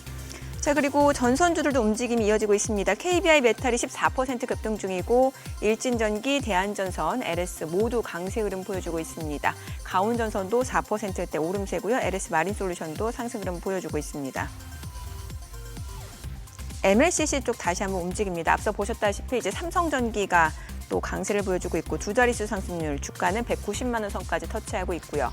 LG이노텍도 8% 강세입니다. 112만 1,000원이고 사마컨덴서도 9% 올라가고요. 아바텍, GIS 모두 지금 상승 흐름 보여주고 있습니다. 코칩도 10% 두 자릿수 상승률이고요. 건설주도 좋네요. DLENC, 삼성물산, 대우건설, GS건설 다 강세 흐름 보여줍니다. 각각 86,600원, 474,000원 선. 건설주들도 아무래도 재건에 대한 기대감도 반영이 되면서 오름세를 보여주고 있는 것으로 보여집니다. 기판 쪽 좋습니다.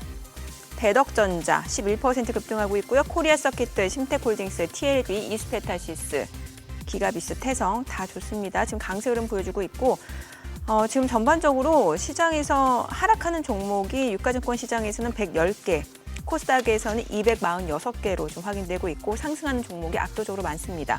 수급 상황 체크하겠습니다. 유가증권 시장에서 개인 투자자 1,642억 원 순매수고요. 외국인은 2,698억 원 매도 우위, 기관은 929억 원 순매수입니다. 계속해서 말씀드립니다만 화면과 지금의 약간 제가 말씀드리는 거는 약간 시간 차이가 있고 또 저 부분은 거래소 수급만 반영됐다라는 점을 참고하시면 될 것 같고 코스닥에서는 개인 투자자가 2,276억 원 순매수, 외국인은 2,171억 원 매도 우위, 기관은 10억 원 순매도를 나타내고 있습니다. 환율 체크하겠습니다. 달론 환율입니다. 오늘은 8원 40전 하락하면서 1,511원 40전에 개장이 됐습니다. 환율 떨어지고 시장 좋네요. 그러네요. 예. 오늘 궁금한 거는 1,500원도 깨는가 하는가 하고 종가에 8,500까지 지키는가 아니면은 8,500 지키는 정도가 아니라 기어이 뭐 사이드카는 뭐 기본이고 서킷 브레이크도 등등 나오니까 요즘은 이제 신조어가 나왔더라고요. 사이드 브레이크. 사이드카하고 서킷 브레이크 섞어가지고 사이드 브레이크를 그냥 한번 올리는 날인가 싶기도 하고. 아니 근데 이건 뭐죠? 지금 보니까 미국 지수 선물도 좋거든요. 나스닥 100은 1.45%나 오르고 뭐 S&P 500은 한 0.85% 지수 선물 흐름이 그런데 이 와중에 S&P 500 빅스도 19.18, 20 아래긴 합니다만 상승폭 자체는 또 6.73%. 빅스하고 지수하고 같이 가네요. 말 떨어지기 무섭게 유가증권 매수 사이드카 발동. 이거는 뭐 이제 일상이 됐고 이제 뭐 갖고 계신 분들은 사이드카로는 만족 못한다. 매수 서킷 브레이크 한번 하자. 뭐 이런 식인데. 저 큰일 났네. 왜? 자꾸 소장님 발음만 자꾸 귀에 들려서. 그래요? 예. 아유, 그러면 유가증권. 유가증권. 예. 확인했습니다. 큰일 났어요. 유가증권. 네. 자, 그래서 이제 다시 또 미국 주식, 해외 주식 전문이니까 얘기를 좀 들어봐야 될 것 같은데. 그럼 어때? 이제 앞으로 이제 미증시 쪽에서는 어떤 섹터가 좀 빠르게 기대 수익률을 높여갈 수 있을 거라고 보시는지. 또 스페이스X 사고 싶으신 분들은 어느 가격이 적정한 가격인지도 좀 알려주시면 좋을 것 같아요. 사실 뭐 지금 기준으로 보면은 그냥 여전히 반도체가 여전히 반도체? 예, 무조건 반도체라고 좀 생각합니다. 왜냐면은 이게 지금 여러 가지 얘기들이 계속 나올 거고요. 지금 뭐 오늘 일단은 지금 이란과 합의 이슈가 굉장히 또 시장에 가장 큰 이벤트가 되겠지만 사실 저희가 조금 더 하반기까지 놓고 본다라 하면은 유동성 얘기가 계속 나올 수밖에 없습니다. 지금 물가 레벨도 좀 상당히 높아져 있기 때문에 그리고 또 자금 조달을 필요로 하는 곳들이 이 스펙스X 외에도 굉장히 많이 있습니다. 지금 맞아요. 뭐 잠재되어 있는 리스크 중에 저희가 또 가장 많이 얘기하고 있는 것 중에 하나가 이 소프트웨어 기업들 사무신용대출 예, 이쪽인데 이것도 다 유동성과 연결된 부분들이고요. 지금 어쨌든 금리 인상에 대한 그 프라이싱이 조금씩 또 연말까지 들어오고 있거든요. 네네. 시장에. 그래서 이런 과정들 놓고 보면은 결국은 실적이 정말 뚜렷한 기업들로 가야 이 할인율의 부담감들을 좀 가장 또 치우고 이 코어 포지션으로서의 자리를 계속 가져갈 수 있는 어쨌든 하이퍼스케일러들 KPX를 계속 늘려가는 과정들이 그렇죠. 있기 때문에 이 자금 조달에 대한 이슈들은 계속 나올 수밖에 없습니다. 유동성의 우선순위도 이 하이퍼스케일러 쪽으로 먼저 갈 수 있고 그러면 나머지 쪽에서는 조금 이제 노이즈들이 생길 수 있기 때문에 네네. 이런 것들을 놓고 보면은 하이퍼스케일러 쪽에서 이 투자를 할 때 가장 크게 수혜를 보는 아무 생각 없이 그냥 수혜를 계속 받게 되는 반도체 쪽이 가장 좀 편한 포지션이 될 수밖에 없다. 그래서 저는 여전히 반도체 쪽이 가장 편한 섹터라고 보시면 될 것 같고요. 뭐 지금 뭐 주가 그 테이블 통해서 보신 것처럼 뭐 일시적으로는 또 이제 건설주들 이런 것들도 항공주들 이런 것들도 모멘텀을 받을 수 있기 때문에 네. 좀 살펴보실 수 있고 반도체 기업들 같은 경우 사실 개인의 선호도가 가장 높은 또 영역입니다. 국내 반도체 기업들 같은 경우에 이게 지금 어쨌든 환불 금액들이 또 나오는 과정들 시장에 돈이 또 풀리는 과정들을 생각하면은 개인들이 선호하는 기업들로 자금이 훨씬 또 빠르게 들어갈 수 있기 때문에 이런 과정들 측면에서도 여전히 실적 기반으로 주가 레벨을 절대적인 레벨은 많이 올랐지만 밸류에이션 레벨은 또 여전히 또 밑에 낮은 상태로 있기 때문에 이 주도주들 기존 주도주들에 대해서 여전히 좀 선호할 필요가 있다라고 이렇게 말씀드릴 수 있을 것 같습니다. 예. 그래 지금 뭐 매수 사이드카 발동 나왔습니다만 제가 아까 드립 치다가 또 실수를 했습니다. 사이드카는 매수 매도가 다 있는데 서킷 브레이크는 하방일 때만 있는 게 서킷 브레이크입니다. 그렇죠. 20분간 거래 그래요. 정지되고. 네. 그리고 지금 이거 우리 박 실장님. 네. 지금 예를 들어서 저 스페이스X 청약 들어갔던 자금들이 이제 환불 받았으면은 네. 이게 미국 가든 한국 가든 다시 또 투자로 들어올 네. 거 아니겠습니까? 예, 맞습니다. 지금 뭐 미국도 그렇고 우리도 그렇고 다 좋은데, 네. 다 좋은데 굳이 지금 이건 뭐 네. 그냥 개인적인 답변이십니다. 아, 네. 어느 쪽으로 더 들어가고 싶으세요? 국장하고 미장하고. 아, 네. 이거는 장단기는 좀 나눠서 봐야 될 것 같아요. 장단기? 사실 그렇죠. 단기적인 네. 매력은 여전히 한국 증시의 힘이 가장 좀 강한 것 같습니다. 단기적으로? 예, 지금 당장에 어쨌든 수급 쏠림도 그렇고 이 밸류에이션 레벨로 보면은 지금 뭐 주말 사이에 또 블룸버그 기사도 이제 한번 제가 본 게 있었는데 이 신흥국 지수랑 비교를 해도 우리나라 지수의 그 PER 레벨 자체가 훨씬 더 낮습니다. 아직 더 저평가다. 예, 맞습니다. 왜냐하면 이게 지금 네. 아시다시피 주도주들, 그러니까 저희가 삼전닉스라고 이제 지칭하는 이 두 종목들을 중심으로 해서 이 실적 추정치 상향 조정 속도가 굉장히 빠르게 진행이 되고 있고요. 뭐 이렇게 되면은 사실 주가가 올라가도 PER은 계속 떨어질 수 있고. 아니면 유지가 될 수 있는 그림들이기 때문에 이 레벨 자체의 차이점들이 여전히 좀 자리를 하고 있다라고 보시면 될 것 같습니다. 물론 뭐 이후에 이제 금리 인상의 연속성들을 뭐 강하게 가져간다던가 여기서도 또 금리나 유동성이 또 묶이기 시작하면은 뭐 그때는 또 불확실성 요인들이 될 수 있겠지만 지금 또 특히 이 시장을 주도하고 있는 것들이 개인이라는 부분들을 생각한다라고 하시면 이게 개인 자금들의 특징은 추세와 모멘텀에 굉장히 일정 기간 유지하는 힘이 굉장히 강하다라는 특징들을 가지고 있고요. 네. 이런 것들을 놓고 본다라 하면은 코스피 중심의 시장 흐름들이 상대 우위의 흐름들이 아직은 여전히 좀 남아 있다라 보시면 될 것 같습니다. 다만 이제 저희가 시장 좀 길게 놓고 본다라 하면은 네. 사실 뭐 당연히 단기적으로 많이 올랐기 때문에 예. 언제든지 조정이 나올 수 있는 뭐 최근에 또 변동성이 커지는 부분들도 있었기 때문에 예. 이런 것들 놓고 본다라고 하면은 뭐 사실 저는 뭐 개인적으로 제가 현실 분석실을 또 맡고 있기 때문에 또 미국 증시에 대한 포지션들을 예. 굳이 줄이기보다는 또 이제 같이 코어 포지션들은 뭐 엔비디아라던가 또 이제 큰 기업들 코어 포지션을 잡을 수 있는 기업들 같은 경우는 그냥 같이 놓고 보시면 좋지 않을까 이렇게 말씀드리고 있습니다. 네. 아니 지금 앞서 그 기업들의 자금 조달, 캐펙스 투자가 늘어나는 거에 대해서도 말씀을 주셨는데 이러면은 이제 채권 쪽은 조금 어려워질 수도 있는 금리가 계속해서 올라갈 수 있는 네. 구조인 거잖아요. 그러니까 예. 그런 부담들이 계속 있습니다. 예. 뭐 말씀하신 것처럼 이게 그 하이퍼스케일러들 같은 경우는 등급이 굉장히 높은 예. 기업들이잖아요. 예. 그러니까 정말로 어떻게 보면 안전투자처라고도 인지가 되는 그렇죠. 기업들이기 때문에 현금 창출 능력이 굉장히 좋은 기업들이고 그래서 지금 이런 기업들이 지금 유증 얘기를 하고 있고 채권 발행을 한다. 이런 것들을 놓고 보면은 수요를 굉장히 많이 빨아들일 수 있는 이벤트들이라고 네. 보시면 됩니다.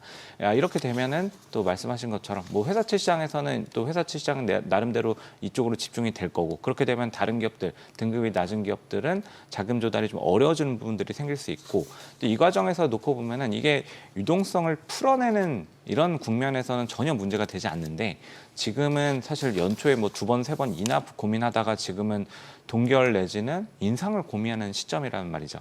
그러면은 오히려 이 유동성이 타이트해질 수 있는, 묶일 수 있는 과정들이 더 있고 이 기대 수익률을 더 높게 잡는 이런 구조가 변화하는 부분들이 생길 수 있기 때문에 이런 과정에서는 어떻게 보면 뭐 국채로도 들어가는 자금들이 좀 줄어들 수 있고 뭐 특히 이제 하위 그룹들까지는 충격이 좀 생길 수 있기 때문에 이런 것들이 결과적으로 금리와 연결되면서 리스크가 될 수 있다. 이런 걸 좀 하반기에 잠재 요인으로 불확실성 요인으로 좀 생각해 보실 필요는 있을 것 같습니다. 그런 측면에서 그 하이퍼스케일러들 중에서 제일 그래도 이제 자기 자본 비율 높고 괜찮은데 구글이라는 얘기 나오잖아요. 네. 예, 구글은 여전히 그러면 좀 견조하다 볼 수 있겠네요. 그 사실 올해 보시면은 그 저희가 M7 종목들, 네. 매그니피센트 세트 7 종목들에 저도 발음이 이제 계속 꼬이기 시작합니다. 네. 예. 이 세븐 종목들도 보면은 주가의 차별화가 상당히 좀 진행이 맞아요. 되고 있습니다. 예. 그래서 이런 것들 자체가 좀 평가를 이 주가에 반영하고 있다 이렇게 보셔도 될 것 같습니다. 그 중에서도 왜 이 우리 이른바 서학개미들도 많이 갖고 계신 종목 중에 네. 메타가 요즘 좀 이렇게 네. 이런저런 얘기들이 많아요. 네, 맞습니다. 주가도 좀 그렇고. 예. 그 메타 같은 경우가 지금 사실 최근에 어떻게 보면 굉장히 공격적으로 감원을 좀 했었던 네네. 부분이 감원. 있었고, 예, 네. 감원 이슈가 있었고, 그리고 또 부서를 조금 이제 재배치하는 그림들이 또 같이 있었습니다. 근데 네. 여기서 이제 일단은 내부적인 불만들이 굉장히 좀 높아졌던 거로 저희가 좀 파악을 할 수 있을 것 같고요.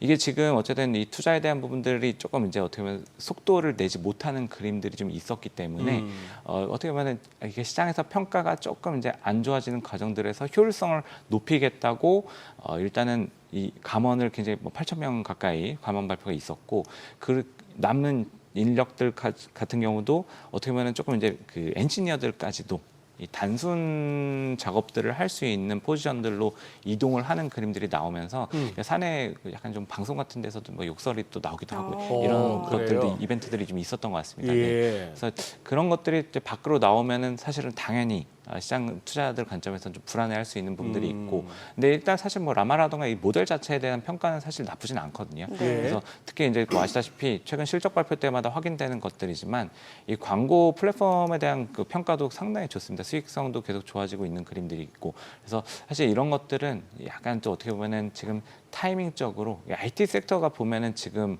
이 감원 이슈가 가장 또 적극적으로 지금 반영이 되고 있는 섹터인데 이런 것들이 조금 이제 일시적으로 좀 집중이 되면서 내부적인 노이즈들이 컨트롤되지 않았던 부분들이 백화트로 추출이 되면서 약간 나타났던 주가의 불안 현상들이 또 있지 않나. 기업의 모델 자체는 사실 뭐 저희가 장기적으로 봤을 때는 뭐 여전히 매력적인 포인트들이 많기 때문에 이 광고 측면에서 매출이 잘 나오는 부분들만 해도 효율성에 대한 부분들은 훨씬 더 좋아지고 있다. 좀 이렇게 좀 봐도 되지 않을까 싶습니다. 네. 그 하이닉스, SK하이닉스가 8월달 ADR 상장하게 네. 된다는 얘기가 많이 나오고 있는데 이게 보니까 기존 자사주 활용 방식이 있고 뭐 네. 레벨 3가 있는데 이거 좀 쉽게 설명을 해주세요. 자사주를 활용하는 것들은 그냥 지금 있는 물량들을 그냥 네네. 기존에 가지고 있는 현재 상황에서 그냥 나눠서 이제 가는 그림으로 네. 쉽게 보시면 되고요. 그 지금 레벨 3 얘기 나오는 것들은 어떻게 보면 새로 저쪽에다가 상장시킬 물량을 발행을 시키면서 가는 거기 때문에 어떻게 보면은 이게 주식이 더 늘어나는 현상들이 생기는 거고 이렇게 되면은 뭐 쉽게 보시면은 주당 순이익 측면에서 이익을 더 주별로 더 쪼개서 줘야 되기 때문에 이 가치가 조금 이제 희석될 수 있는 네. 이런 리스크가 좀 있습니다. 그래서 이 후자를 좀 선택하면 했다라는 얘기들이 나오면서 아무래도 기존 주주들 입장에서는 조금 이제 불편한 얘기들이 될 수 있는 이런 상황이라 보시면 될 것 같고요.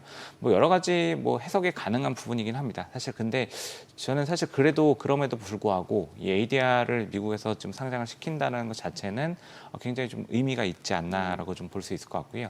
이게 지금 저희가 시장에서 보면은 그 올해 정말 ETF 시장에서 유례없는 히트를 친 종목이 하나 있습니다. 뭐죠? 그 디램이라는 티커의 ETF고요. 아, 예. 아마 들어보셨을 건데 이 디램이라는 ETF가 지금 비트코인 현물 ETF보다 훨씬 더 빠른 속도로 자금 유입이 진행이 되고 있는데 이 ETF가 가지고 있는 종목들이 이 마이크론, 네. 삼성전자, SK 하이닉스 비중을 75% 들고 있거든요.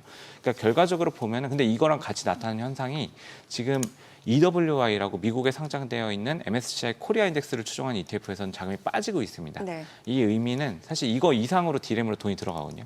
미국에서 하이닉스나 삼성전자 사고 싶었는데 살 도구가 없었다. 이런 해석이 가능한 부분들이고 그거를 디램 ETF가 먼저 등장해서 이런 수단을 줬기 때문에 이쪽으로 자금이 굉장히 공격적으로 들어갔는데 이 ADR이 상장이 되면은 지금 마이크론이랑 PER 기준으로 보면 거의 2배 차이 나거든요. 네네. 이런 것들을 밸류에이션 측면에서도 어떻게 보면 키 맞추기를 할 수 있는 저변을 확대하는 그림들이기 때문에 오히려 이런 것들에 대한 의미가 좀 더 크지 않을까. 재평가에 대한 그림들이 더 좀 크게 작용하지 않을까라는 생각 좀 하고 있습니다. 네. 오늘 여기까지 듣겠습니다. 예. 내용 잘 들었습니다. 고맙습니다. 감사합니다.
이 시각 시황입니다. 미국과 이란의 종전 합의 소식에 오늘도 국내 증시 양대 지수는 상승세 이어가고 있습니다.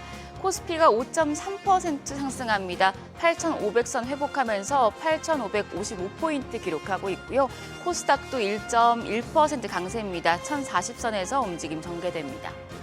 수급 상황 보시죠. 유가증권 시장 현재 기관이 삽니다. 3,007억 원 매수 우위 기록하고 있고요. 외국인은 2,186억 원 매도 우위, 개인도 1,000억 원 가까운 팔자 포지션 취하고 있습니다. 코스닥 시장 보겠습니다. 코스닥 시장에서는 메이저 수급 주체, 외국인은 팔아냅니다. 1,780억 원 매도 우위 기록하고 있고요. 기관이 219억 원 매수 우위, 개인도 1,607억 원 사자 포지션 취하고 있습니다. 등락률 상하위 업종입니다. 현재 전자장비와 기기 쪽, 반도체와 반도체 장비단, 그리고 항공사 업종이 상승률 상위권에 위치해 있습니다. 반면 오늘 하락하는 업종이 많지 않은데요. 카드와 광고, 건설 업종은 약세입니다. 그럼 시장을 주도하는 테마 종목별 시세 체크하시죠. 항공주 강세가 이어집니다. 미국과 이란의 종전 합의 소식에 국제 유가 추가적인 하락이 기대되면서 항공사들의 연료비 부담이 줄어들며 수익성이 개선될 것이란 전망이 힘을 받고 있습니다. 현재 항공주 내에서는 제주항공이 26.5% 시세 분출 중이고요. 트리니티 항공도 22% 가까운 강세 기록하고 있습니다. 한진칼이 10.5% 오름세로 13만 2,600원, 에어부산이 16.2% 급등세 보여주고 있고 진에어 역시도 17% 가까이 상승합니다. 거래가 6,440원입니다. 탈모 치료 관련주 상승세 기록하고 있습니다. 관련주들 흐름 보시죠. 정부가 올해 하반기부터 청년층의 탈모 치료액의 건강보험 적용을 추진할 방침입니다. 탈모에 특히 민감한 20세에서 34세가 먼저 혜택을 볼 전망인데요. 이 소식에 관련주 내에서는 TS 트릴리온이 상한가 경신했고요. JW 신학도 상한가입니다. 현대약품까지도 상한가 경신하면서 7,440원 기록했습니다.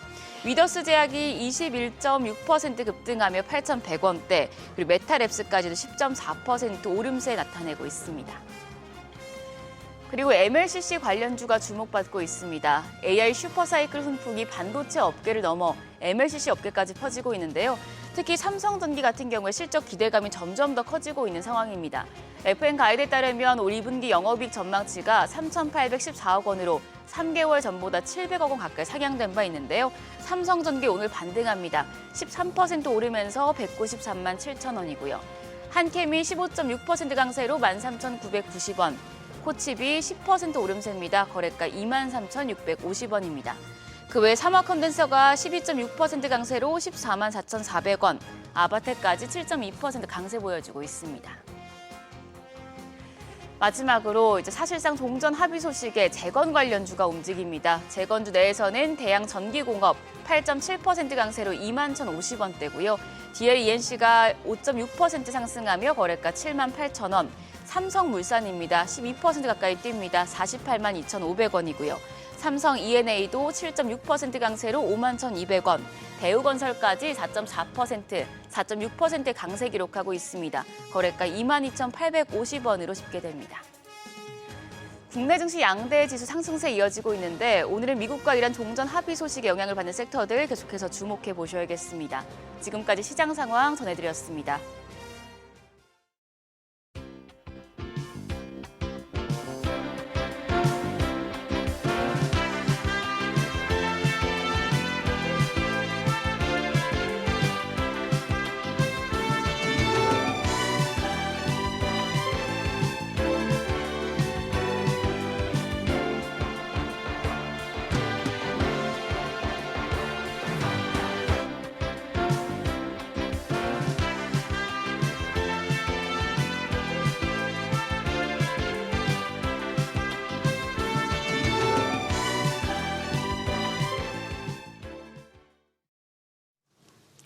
트럼프 대통령이 이란과의 종전 협상이 타결됐다고 발표했습니다. 뿐만 아니라 미 해군의 이제 이란에 대한 해상 봉쇄를 즉시 해제할 것을 승인한다며 세계의 선박들은 엔진을 가동해서 석유가 흐르도록 하라고 말했습니다.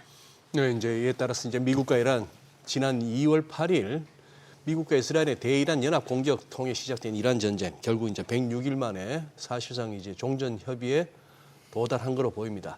이제 시장에 어떤 영향을 미칠지 그중에서도 방산 쪽은 어떨지 키움증권 리스센터 이한결 선임연구원과 알아보겠습니다. 어서 오세요. 어서 오세요. 안녕하십니까. 네.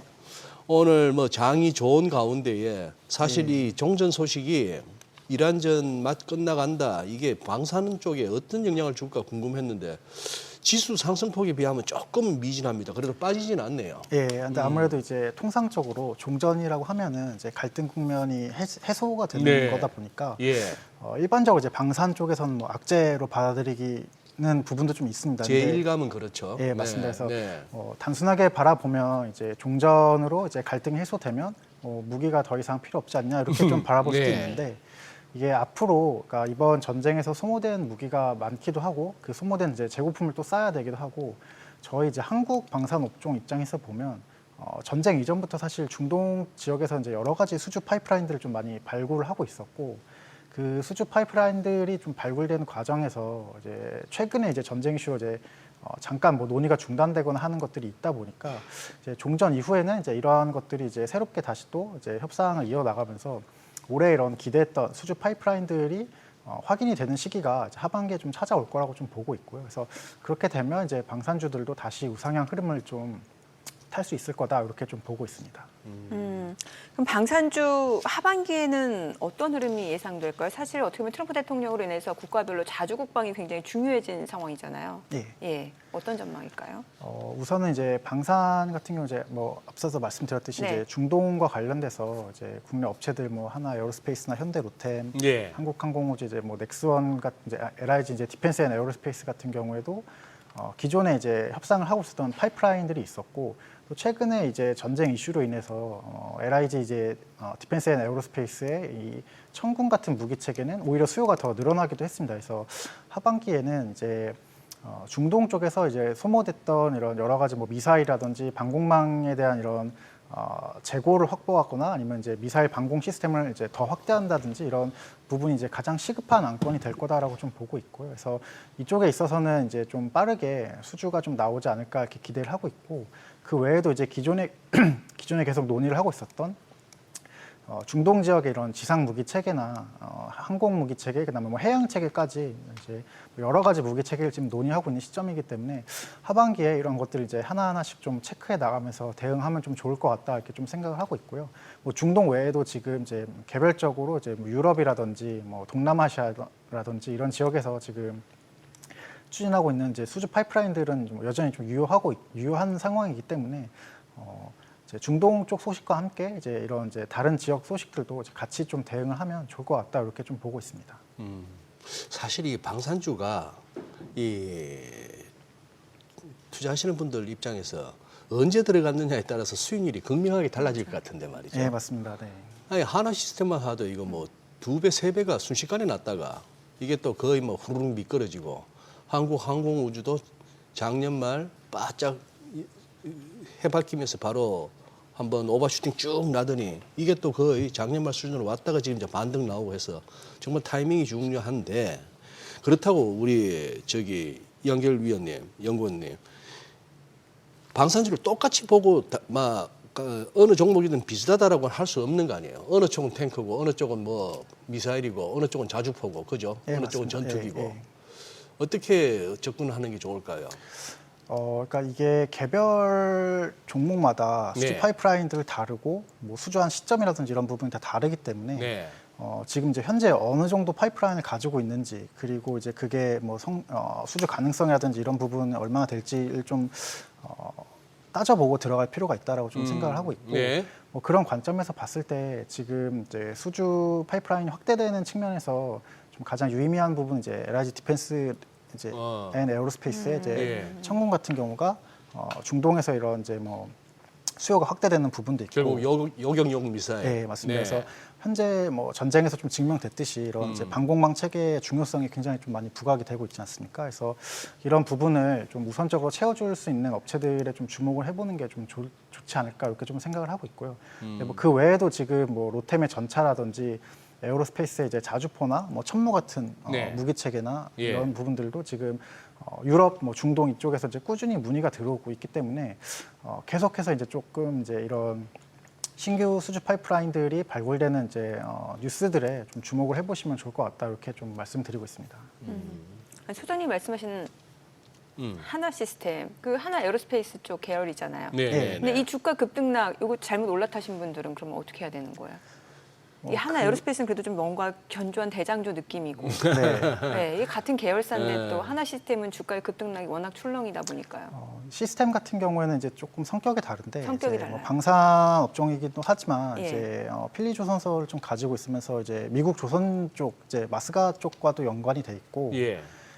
그리고 이제 뭐 한국에 있어서 이제 우주 산업과 관련돼서도 이제 뭐 위성 제조라든지 이런 부분을 좀 열심히 하고 있습니다. 그래서 그러다 보니까 이제 이런 하나 시스템 같은 경우에도 방산 외에도 지금 올해 하반기에 이제 마스가 프로젝트 이제 지금 올해 이제 하반기쯤에는 이 투자 금액이나 이런 게 좀 확정이 되고 미국 내에 이런 이제 설비 투자들이 좀 본격화되는 사이클이 될 거라고 좀 생각하고 있는데 이 부분에 있어서 좀 주목을 받을 가능성이 있다라고 좀 보고 있고요. 그리고 예. 이제 우주 같은 경우에도 지금 뭐 스페이스 X 상장이 되기도 했고 예. 그래서 국내 우주 산업 같은 경우에도 지금 꾸준히 사업들이 나오면서 뭐 초소형 쌀 위성 사업이라든지 이런 부분들이 좀 진행이 되고 있기 때문에 여기에 있어서도 좀 수주 소식을 기대해 볼 만하다 이렇게 좀 보고 있는 상황이고요. 네. 그리고 좀 방산 관점에서도 지금 뭐 시스템이 최근에 좀 열심히 좀 개발하고 있는 이제 뭐 청광이라는 이제 드론 요격용 이제 레이저 무기 시스템이 있습니다. 그래서 아직까지는 지금 뭐 출력이나 이런 부분에 있어서 조금 더 개발해야 되는 부분이 남아 있지만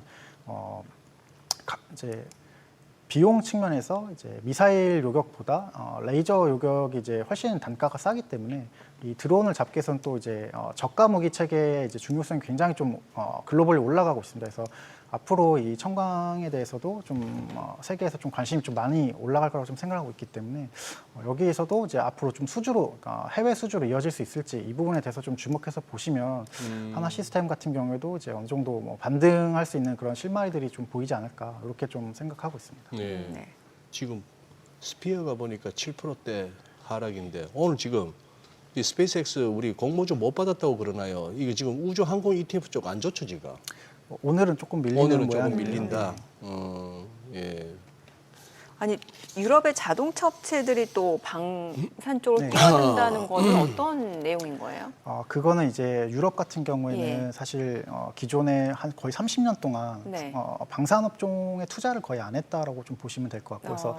그러다 보니까 이제 유럽 업종 그러니까 유럽 내에서 이 방산을 생산하기 위한 그런 하부 밸류 체인들도 굉장히 부족하고 생산을 위한 공장들도 기존에 좀 많이 부족한 상황이었습니다. 그런데 지금 최근에 보면 이제 러시아 우크라이나 전쟁 거치면서 유럽 지역에서도 이제 국방비를 GDP 5%까지 늘리겠다 하면서 이제 유럽 내 방위 생산 역량을 강화하겠다라는 이제 그런 기조를 계속 좀 가져가고 있는 상황이고요. 근데 지금 당장 이 방산 업종 내에서 밸류 체인이 부족하다 보니까 최근에 이제 조금 이제 자동차가 좀 침체하고 있는 국면에서 이 자동차 생산 시설을 아예 방산으로 돌리자, 그러니까 이런 무브가 좀 나오고 있다고 좀 보시면 될 것 같고요. 그래서 저희랑은 좀 다르게 한국 같은 경우에는 사실 이게 이제 60년대 이후로 한 30년, 40년간 이 방산 생산 체계를 꾸준히 유지했기 때문에 저희는 이런 이제 증설이라든지 이런 부분에 대응하는데 조금 더 용이한 측면이 있고요.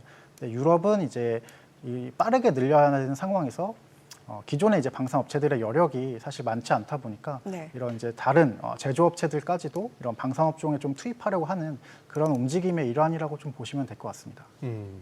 아니 지금 한번 혹시나 싶어서 보고 있는데 아니 독일 자동차 주가 엉망이네요. 아무래도 네. 야, 그러고 보면 현대차 기아는 잘하고 있는 거구나.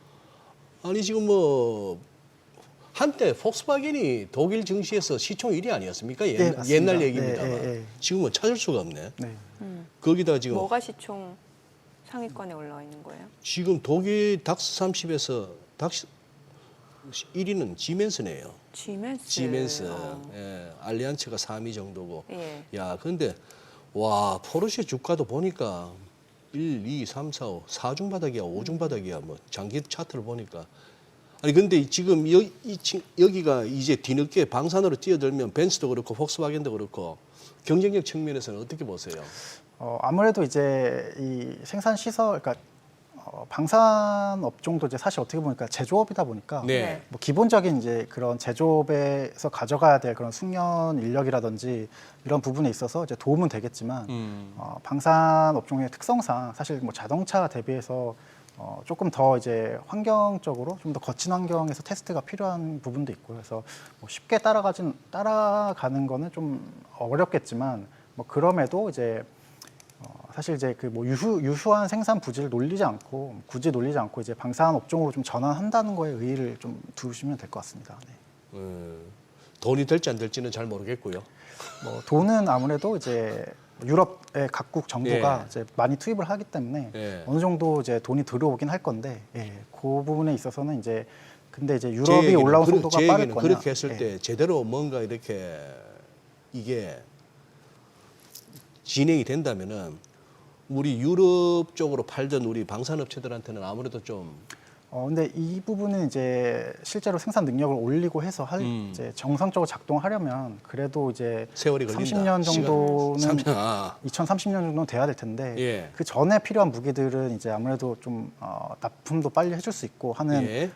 그런 업체들을 좀 찾지 않을까. 그래서 이게 당장에 뭐 유럽 방산 경쟁력이 확 올라간다기보다는 뭐 서서히 오르는 국면에서 그 과정에서 우리는 어떻게 이 시장에 침투할 것인가. 그럼 그 네. 부분이 좀 더 중요하다라고 생각하고 있습니다. 미국 쪽에서 그 군사위원회에서 1조 달러 규모의 국방 법안이 가결됐다고 하는데 이게 보니까 내용이 주요 골자가 그러니까 이제 방산 기업들한테 뭐 주주 환원 말고 재투자해라. 이러면 이제 우리 기업들 방산 기업이나 뭐 또 조선 쪽이나 이쪽에서는 이게 또 호재로 인식이 될 수 있다. 이런 분석이 있던데요. 그 부분은 이제 기존의 이제 미국 방산업체들 네. 같은 경우 사실 이제 뭐 배당이라든지 자사주 예. 소각이라든지 뭐 미국의 기본적인 뭐 특성도 좀 있지만 그래서 그런 부분에 이런 현금을 굉장히 좀 많이 썼었고 네. 사실 이제 과거에는 대규모 증설이라든지 이런 부분이 좀 많이 필요하지 않았던 것도 있습니다. 근데 예. 최근에 이제 러시아 우크라이나 전쟁도 있었고 이란 전쟁도 거치면서 미국이 가지고 있는 이제 방산물자 재고도 좀 많이 빠진 상황이고요. 그래서 이거를 많이 채워야 되고 특히 이번에 전쟁 과정에서 좀 많이 부각됐던 게 이게 한 30일, 한 60일 정도 남짓하는 기간 동안에 비축물자의 50% 이상을 좀 소모했던 만큼 이 비축물자를 대량으로 더 많이 생산해야 된다라는 이제 그 미국 내에서의 이제 어느 정도 이제 합의가 있다라고 좀 보시면 될 것 같습니다. 그래서 방산 업체들에게 너네 이제 배당이나 이런 쪽으로 현금을 쓰지 말고 캐펙스 투자해서 생산력을 늘려달라라는 게 이제 미국 정부의 요청인 거고요. 그래서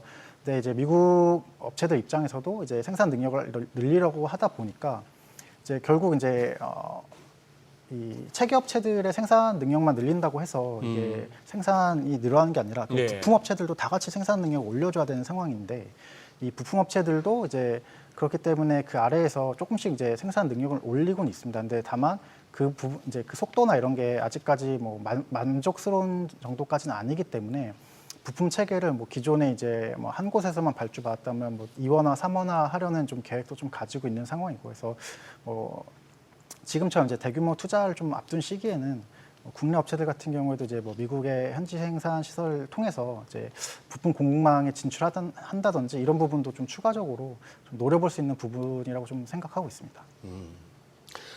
양길 연구원님, 지금 요 드론 관련해서 한번 좀 공부를 좀 네. 시켜주십시오. 요즘 현대 전쟁이 보니까 이 드론이 많더라고요. 네, 맞습니다. 네. 일단 사람을 안 죽이고도 뭘 할 수가 있으니까. 네. 근데 이제 드론으로 인한 공격, 그 드론 공격을 막기 위한 또 요격 시스템. 네. 지금 우리나라는 어느 쪽이 막는 쪽이죠. 저희는 이제 막는 쪽을 이제 조금 더 빨리 발전시키고 있다라고 좀 보시면 될 것 같고요. 조금 구체적으로 들어간. 일단 이제 아직까지 이제 드론의 요격 시스템에 대해서 그러니까 정답이 없는 상황이 돼서 각 국가별로 이제 다양한 무기 체계를 좀 실험을 하고 있고 해서 뭐 예를 들면 이제 그물을 쏴서 잡는 이런 시스템까지도 뭐를 쐈어요? 그물을 쏴서 이제 실질적으로 그물? 네, 그물을 그물, 통해서 이제 예. 그물망으로 이제 예, 그물망으로. 드론을 좀 묶어서 기동을 아하, 못하게 하는 아. 그런 것도 이제 좀 고려를 할 정도로 여러 가지 방안을 좀 생각을 하고 있는데 미사일로 요격한다는 건 이게 가성비가 안 나오잖아요. 기존의 미사일로 이제 요격하려면 가성비가 안 나오고요. 예. 그 더 싼 미사일을 이제 개발을 해야 되는 상황입니다. 그래서 예. 뭐 미국도 그렇고 이제 해외 국가들 보면 저가 요격 미사일을 이제 개발을 하기 시작을 했고요. 그래서 뭐 이 부분도 이제 조금 이제 시간이 지나면 어느 정도 성과가 확인될 거라고 좀 생각을 하고 있고 이 외에도 지금 이제 레이저 요격 시스템이라든지 아니면 저희 뭐 임시로 이제 조금 많이 활용을 하고 있는 이제 뭐 비호복합이라든지 뭐 이런 시스템도 좀 활용이 되고 있고 그래서 뭐 그만큼 지금 이제 드론과 관련해서 어떻게 대응할 건지가 이제 가장 화두인데 이 외에도 이제 뭐 재밍으로 해가지고 이제 전파 교란을 좀 전파 교란. 활용한다든지 해서 예. 여러 가지 방안을 굉장히 좀 고민을 많이 하고 있습니다. 근데 아직까지는 이제 어떤 무기 체계가 뚜렷하게 이제 다른 거에 대비해서 뭐 장점이 월등해서 이걸로 이제 대부분 국가들이 이제 대응 체계를 통합한다 정도의 수준까지는 아니고요. 그래서 여러 가지 무기 체계들이 좀 개발이 되고 있고 이제 실전에서 계속 이제 테스트를 거치면서 이제 사후에 좀 정립이 될 거다라고 좀 생각을 하고 있는데 그 중에서도 좀 이제 유망한 것들은 이제 한국에 있어서는 이제 뭐 비호복합이라든지 그다음에 뭐 레이저 시스템인 청광이라든지 그리고 이제 뭐 재밍 시스템도 개발하고 있고 저가용 요격 미사일 체계 부분도 좀 개발을 하고 있는 걸로 알고 있습니다. 근데 현재까지 좀 이제 확인된 체계 같은 경우에는 비호복합이나 청광 같은 시스템이 지금은 이제 조금 빠르게 움직이고 있다 이렇게 좀 보시면 될 것 같습니다. 아니, 청광은 보니까 하늘 천자 빛광자 같으면 대충 뭐 느낌이 오는데 레이저포라면서요. 네, 드론 맞습니다. 요격하는. 예. 비호복합은 뭐예요? 비호복합은 이제 비호라는 장갑차에 장갑차 이제 요격 미사일 체계를 달아서 그걸로 이제 드론을 이제 식별하고 이제 드론이 공격이 날아오면 이제 그 대응하는 시스템이라고 좀 보시면 돼요. 비호복합이 하나 에어로스페이스. 비호는 청광은 이제 시스템, 하나 시스템 네. 맞습니까? 네, 맞습니다. 예. 실제 매출이 나오고 있고요. 예, 매출 나오고 있습니다. 예. 어, 아직까지 이제 매출의 비중이나 이런 게 큰 건 아닌데 뭐 네. 조금씩 이제 매출은 나오고 있다 이렇게 보시면 될 것 같습니다. 지금 2025년부터 2029년까지 우리나라 방위력 개선비, 이 방위력 개선비라는 게 정확히 뭐예요? 이제 국방비가 이제 군사 이제 흔히들 얘기하는 이제 뭐 국방비라고 많이들 하잖아요. 네네. 그래서 예. 국방비 지출을 뭐 GDP의 네. 몇 프로까지 예. 늘려라. 근데 이 국방비도 이제 이걸 쪼개서 보면 전력 운영비랑 이제 방위력 개선비로 나눠지고요. 근데 보통 전력 운영비라고 하는 게 이제 뭐 일반적인 군대 운용이라든지 뭐 보급이라든지 네네. 이런 이제 전반적인 군 운용에 관련된 인력 관리라든지 이런 부분에 활용되는 비용이 이제 전력 운영비라고 네. 보시면 될 것 같고요. 방위력 개선비는 이제 뭐 100%는 아니지만 이제 무기 체계 획득하는데 많이 예. 사용이 되는 그런 비용들입니다. 그래서 예. 국방비 내에서도 이 방위력 개선비가 어느 정도 늘어난지가 이제 사실 어떻게 보면 이제 방산 업체들한테는 이 매출을 일으킬 수 있는 그러네요. 그런 재원들이라고 좀 예. 보시면 될 것 같고요. 그래서 앞으로 향후 5년간 이제 방위력 개선비는 뭐 연평균 한 8% 정도 꾸준히 올라갈 걸로 좀 예상을 하고 있고 네. 지금 정부에서도 좀 그렇게 좀 계획을 좀 짜놓은 상황이기 때문에 국내 업체들 입장에서는 이제 이 내수 매출, 국내 매출 같은 경우에도 이제 꾸준히 좀 이제 사업들이 계속 나오면서 국내 매출도 좀 탄탄하게 올라가는 흐름이 될 거다라고 좀 네. 보고 있는 상황입니다. 그래요. 그러면 이제 뭐 종목 제일 중요한 거. 종목으로 추천하시겠습니까? 아니면 우리 지금 이미 이 방산 관련한 ETF가 또 있을 거 아니에요? 네. 뭐 ETF로 접근하는 게 우리 일반 투자자분들이 뭐 머리가 덜 아플까요? 한번 그러니까 종목으로 갈까요? ETF도 이제 나름의 장점이 있다라고 좀 생각을 하고 있고요. 그래서 네. 왜냐하면 이제 아까 말씀드렸지만 이제 방산업체들의 이런 일정이나 이런 게 다 다르고 하다 예. 보니까 이제 개별 종목을 팔로우할 때는 좀 더 이제 세심하게 팔로우할 필요가 있고 그렇게까지 할 이제 뭐 시간적인 여유라든지 이런 게 좀 부족하다 하면은 ETF로 대응하는 게 좀 효율적인 편일 수도 있다라고 좀 보고 있습니다. 근데 뭐 종목 단위에서 이제 제가 최근에 이제 말씀드리고 있는 탑픽 같은 경우에는 네. LIG 디펜스 앤 에어로스페이스와 이제 현대로템 이렇게 두 종목 좀 말씀을 드리고 있고요. LIG 같은 경우에는 이제 중동 전쟁에 종전되고 나서 가장 빠르게 좀 채워야 되는 이런 방공망과 관련된 시스템을 좀 가지고 있고, 그래서 수주도 늘어나고 있고, 이런 부분 때문에 앞으로의 이제 매출이라든지 이런 부분, 이제 매출이나 이제 수익성이 더 성장할 여력이 높다라고 좀 보고 있어서 좀 이제 탑픽으로 좀 말씀을 드리고 있고요. 로템 같은 경우에도 이제 올해 얘기하고 있는 이제 이라크 전차 사업이라든지 이런 부분이 이제 종전 이후로 좀 다시금 부각이 될 시기라고 좀 보고 있습니다. 그래서 현재 이제 국내 방산 업종 내에서 밸류에이션 측면에서도 좀 가장 저렴한 만큼 이라크나 페루 전차 사업이 이제 올해 확보가 된다라고 했을 때 이 밸류에이션 갭을 메꿀 만한 정도의 이제 사이즈가 될 거다라고 좀 생각을 하고 있고요. 그래서 그렇기 때문에 이제 이렇게 두 종목을 좀 탑픽으로 말씀드리고 있습니다. 네, 예, 오늘 그래요. 내용 여기까지 듣겠습니다. 네. 잘 들었습니다. 고맙습니다. 네, 감사합니다.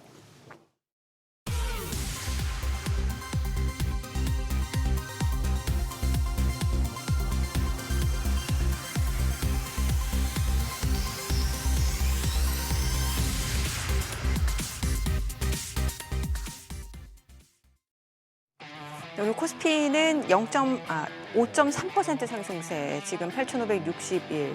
우리 개인 투자자분들은 1조 3천억 원가량 순매도입니다.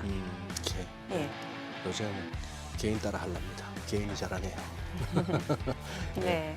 저희 방송 중에 전해드린 내용과 관련해서 모든 투자 판단의 책임은 투자자분들께 있다는 점 알려드립니다. 네, 세상의 모든 돈 되는 정보 머니쇼. 오늘은 여기서 인사드리겠습니다. 여러분의 모든 경제 SBS 비즈가 함께하겠습니다. 저희는 내일 오전 8시에 찾아뵙겠습니다. 고맙습니다.